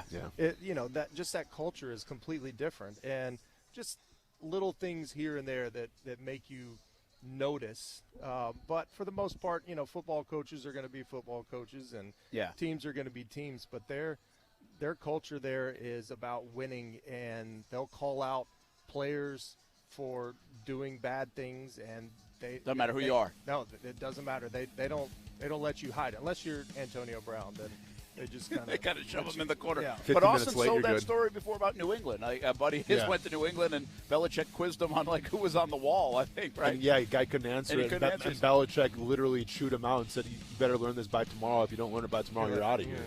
It's like, welcome then you to go the Patriots. study all night. Yeah, welcome to the Patriots. I mean, it's just the Patriot way. Is that what? It's the Patriot way. But I think with Tomlin or with Belichick, once you start winning, I mean, you can really do no wrong. You kind of initiate whatever you want. Just the problem here in Jacksonville is you had one season and that was it, and that's kind of an anomaly now. It's kind of an outlier, but you got to get on the right track and win some games and then start establishing culture. You establish culture by winning. Simple as that. It's really interesting is how do you set the standard? It's easy now in New England. It's easy in Pittsburgh. All you got to do is go show them the history books. Yeah. How do you set the standard here in Jacksonville? The next coach coming in will have that mountain to climb, right? And they're going to have to try to figure that out. Let's get Captain Rick on real quick, Florida Sportsman Fishing Report. Captain Rick, what's happening on a Tuesday? Woo! How we doing, Brad? Boy, the wind is cranking. Much more wind than we anticipated today. It was supposed to start laying out. It has not one bit. Now, here's what happens when it gets like it is. It's northeast which is bringing us extremely high tides. I think through tomorrow, the best place to be is going to be down at Guana Dam. That causes the dam to overflow and brings the fish rallied right there at the dam. There'll be a lot of guys waiting there tomorrow morning. So get a pair of waders and get on that high tide redfish bite tomorrow. There'll be some big trout with them. That'll be the only thing going on because Ocean's going to be closed at least tomorrow, maybe even Thursday. We've got more northeaster than we thought. But Guana Dam is the best place going right now, or get way back in a feeder creek off of the Intercoastal out of the wind. But we'll be back to check on it tomorrow with another fishing report brought to you by CSS Landscaping and Workman's Quick Fix Plumbing. Thank you, Brent. Thanks, Captain Rick. Appreciate it. Let's take a break. One more to go from Topgolf. Tuesdays from Topgolf. Brett Martineau, Josh Scobie, Austin Lane, Casey Kurtz, which put a bow on the show as we try to fix the Jacksonville Jaguars. Here on a Tuesday, you get one move to make. What move are you making from a player standpoint this offseason that helps change the most? Josh, do you own a pair of waders? Damn right. I like that, man. I respect that a lot. I like your style. Very good. We'll be back on ESPN 690. Here's to a new you in 2022. Cora Physical Therapy has opened 2 new state-of-the-art clinics in Kingsland and Brunswick. That means you have 17 clinics to choose from in the Jacksonville region. At Cora, you get access to licensed, passionate clinicians, only the most innovative equipment, and life-changing therapies. We do getting better, and faster. Call today for a free screening. Same-day appointments available. This new year, start to feel like the old you again. CoraPhysicalTherapy.com, treating everyone right. It's not easy being the one everyone counts on to keep the facility running, no matter the weather or supply chain hiccup. But we get you, Raymond in Buffalo, and Maria in Miami, Jules in Minneapolis, and Stan in Central Indiana, taking control of everything that's under your control. At Grainger, we're here for you with experienced branch staff at over 250 locations so you get the product you're looking for. Call clickgrainger.com or just stop by. Grainger, for the ones who get it done. I'm Marcus Roberts, and I've been blind since I was 5 years old. I'm a jazz pianist and composer, and I've been fortunate to perform all over the world for more than 30 years. I am also a proud graduate of the Florida School for the Deaf and Blind. While there, I had great teachers who specialized in working with blind and visually impaired students. FSDB provided me with many of the essential skills I needed to succeed. The school is a state public school available at no cost to eligible K-12 Florida students who are deaf, blind, or both. FSDB helps students to do more, be more, and achieve more. It prepares them for a lifetime of success. For more information, call 800-342-3732 or visit www.fsdbk12.org. Hey, boss. Did you hear the latest about the ding-dong doorbell cameras? Whoa. First of all, let me just say that as a crook, I'm a big fan of the ding-dong doorbell cameras. Me too. It means no safe touch security. Exactly.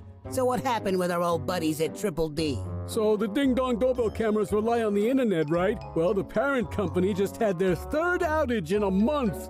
Doesn't that make the ding-dong doorbell camera useless or something? Not just that. All kinds of apps in people's houses went haywire, websites were down. People are fed up. It's one thing after another with that company. Spying on customers, selling personal information, sharing people's internet. Now this? It's a head-scratcher, boss. If folks had safe-touch security, they wouldn't have to worry about any of that.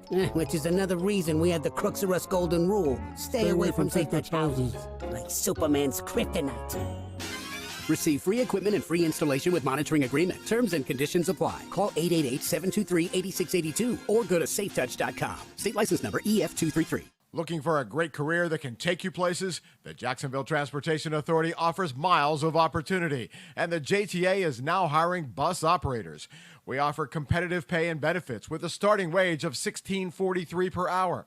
We're offering hiring bonuses from $10,000 to $15,000. CDL training is available, and JTA will pay for relocation to Florida. And the Sunshine State has no income tax, so your paycheck goes further. Stop looking for a job. Get yourself a new career with the JTA. Liberty Mutual Insurance Company presents and Doug. And we're back with Limu, Emu, and Doug for the final question. Category is things you climb. All right, Limu, what do you think? You sure? We're going with Liberty Mutual customizes your car insurance so you only pay for what you need. Oh, so close. We were looking for stairs. Huh. Only pay for what you need. Liberty, liberty, liberty, liberty. On our first date, we had masks on and kept 6 feet apart. Now, we're a lot closer.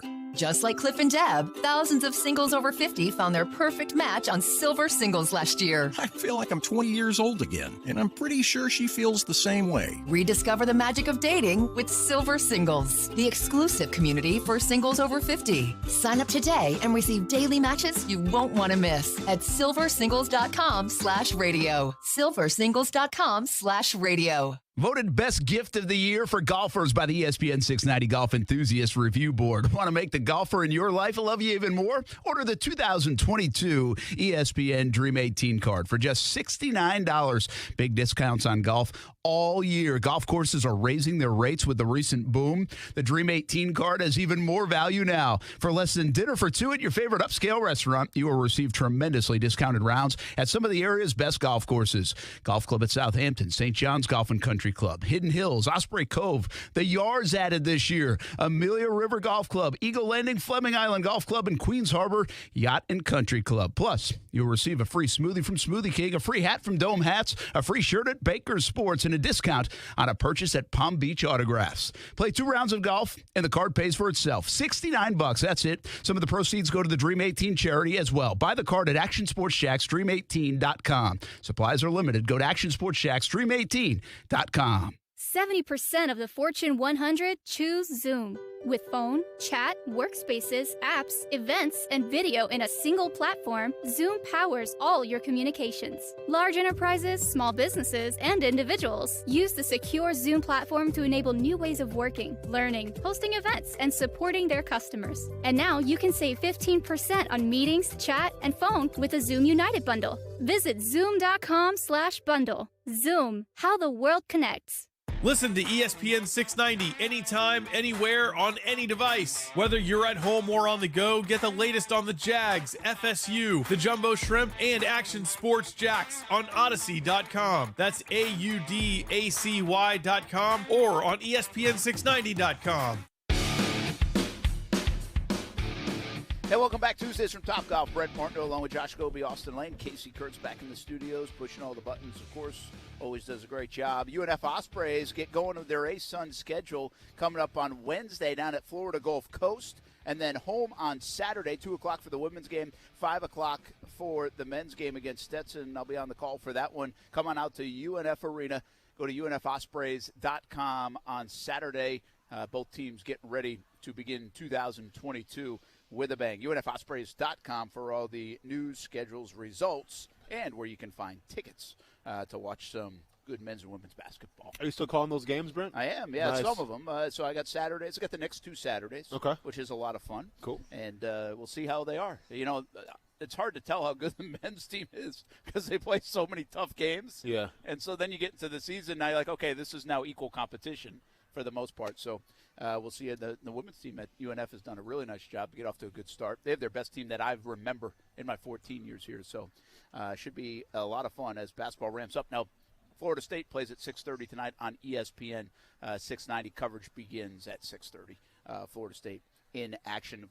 College basketball schedule's been all over the place because of so many cancellations. All right, here's the news of the day. We haven't asked you this yet. You know, Jim Caldwell's supposed to be interviewing Doug Peterson last week. Todd Bowles yesterday. Eberflus is the defensive coordinator for the Indianapolis Colts, and there was a report today out of Indy that the Colts brass said, hey, do you mind waiting until after this week's game? Yeah. They're playing the Jaguars. It's what a kind big of defense game. you guys running, huh? Exactly. Yeah. And so that's kind of understandable, but he might never leave Jacksonville. Maybe he just have stays him walk there. around the hallway. It's pretty ironic. Do you have a favorite that you would like to see? Again, I always think this is interesting from a player perspective. And, I mean, you're a special teams guy. If you're an offensive guy, I would assume you'd want an offensive head coach.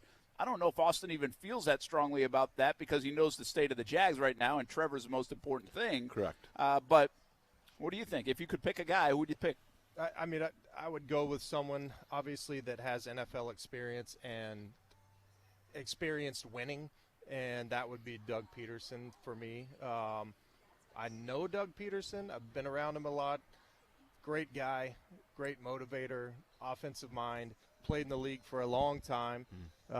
Maybe didn't play play very much in the league, but I think he would bring some energy here, bring an offensive mindset that we need, whether Darrell Bevel or anyone on this offensive side is even going to be around, which I highly doubt. I don't think but so. I think Doug Peterson is my guy, and I'm hoping that happens. That's interesting you brought that up earlier in the show. First of all, I think it's a slam dunk hire. It's Doug Peterson or it's Jim Caldwell. Now, I lean a little bit right now on Caldwell, but I want to ask you a little more about Peterson. I would endorse Peterson. I just feel like this thing needs to be stabilized to the point where I don't need any ego involved. And I don't know Caldwell, but he looks like a guy that doesn't care about ego. And he's just like, I want to be all about the Jags and getting it right. Peterson, my guess is he has some ego, and that's okay. Yep. It's okay. It helped him get to a Super Bowl. You don't go toe-to-toe with Belichick without an ego. The problem with Urban Meyer had so much ego, it was all about Urban, that the way people responded in the building was a negative way. And everything that went bad got even worse. And so you got to be a little careful of that. But tell me more about Peterson. He's a 3-handicap guy. So have you seen him on the golf course? Yes, yes. Like, I played because golf I've with heard him. very good things. People that have worked for Peterson in different departments in Philly, the word trickles down to Jacksonville that they loved working around Peterson. And so you could see that. Yeah, no, like I said, he's a very good guy. He actually, Louisiana guy, went to University of Louisiana Monroe. I played in his charity golf tournament quite a few times at a course that I'm a member at in Louisiana. But that has nothing to do with the football side of it. I just think that him being a part of Philadelphia and taking them to a Super Bowl and winning a Super Bowl the way that they did it, I mean, in such a short amount of time, I mean, there's a lot to be said about that. Obviously, they had a fallout, and only a couple of years later he was fired. But I think he probably learned a lot from that. And his next stint, he will have known what to do this next time and be able to transition to that next spot. Yeah, it's Austin. I know you're okay with the offensive guys around Trevor, but especially an Andy Reid offensive guy too, by the way. And that's a good thing, right? Yeah. Oh yeah. And these guys both have good pedigrees, just from where they've been around with the Indianapolis connections and Baltimore connections. Yeah. So that's a good thing. But defense coordinators sometimes are the best. Like those are the greatest coaches of all time. No, for sure. Yeah, I mean, obviously look no further than Bill Belichick. Yeah, I mean, I'm not opposed to a defensive coordinator or a defensive guy if it was the right guy, but the way that I see it right now between Caldwell and Peterson, I'm happy with that because it's about the development of Trevor Lawrence. And if you want to talk about coaching trees, it doesn't get much better, I think, than Andy Reid. You know, Bill Belichick is probably the greatest coach in NFL history, but his coaching tree, for whatever reason, just hasn't worked out. I just think it's more of when, you know, his descendants, especially on the defensive side of the ball, try to get new jobs, like a Matt Patricia, they try to be Bill Belichick. There's only one Bill Belichick. It's impossible to try to replicate kind of the system that he's built there, the culture, and just the mindset that he brings to the table. It just doesn't work. With Andy Reid, like, you know, I played for Andy Reid, and he's probably the best coach I ever played for. I respected him because it wasn't like, you know, lock, stock, and barrel where, like, it was just everyone's tight-knit and we're all – no, it was a fun atmosphere. We had, you know, fast food Fridays he would bring in. Like, I've told this story before. It's like laid back, right? Andy Reid is one of the most laid-back characters you're ever going to meet, but he's an offensive genius. And I think Doug Peterson has picked up on that a little more. So I guess to kind of put a bow on this here, I think it's easier to replicate the kind of culture that Andy Reid brings to the table as opposed to Bill Belichick. I think that's very well said. How many guys, let me ask you this. I was going to ask you one player, but it's not going to be one player. You guys have been part of good teams and seen where it works. How many players of good player stature will it take to get the Jags right? Not Super Bowl. Yeah. I'm talking about competitive NFL. Like, are we talking about 2 guys on each side of the ball in the offseason, or are we talking about 5 guys on each side of the ball? It's probably 4 on each side of the ball. It has to be. I would be happy with that. Yeah. I mean, 8 total. That's obviously a huge In number. addition to what they already have, or can you include, like, Trevor in that? I think, you can include Trevor in that. But they have to have some of the existing players play a whole lot better. Absolutely. That's a good point. Very good point. All right, I got a feeling our conversation will continue on this next Tuesday. I think we're going to have a lot more information next Tuesday. Josh, are you going to the game Sunday? I'm going to see you there. That is our plan. Okay, cool, man. We'll be not sure we'll what be I'll watching be what you'll be wearing. Yeah, I'll see you there, though. All right. We'll be back at it tomorrow at 3. Florida State coverage coming up on ESPN 690 at 6:30. Thanks for listening and watching and subscribing to ESPN 690. Tuesdays from Top Golf. We'll do it one more time next Tuesday. Have a good one, everybody.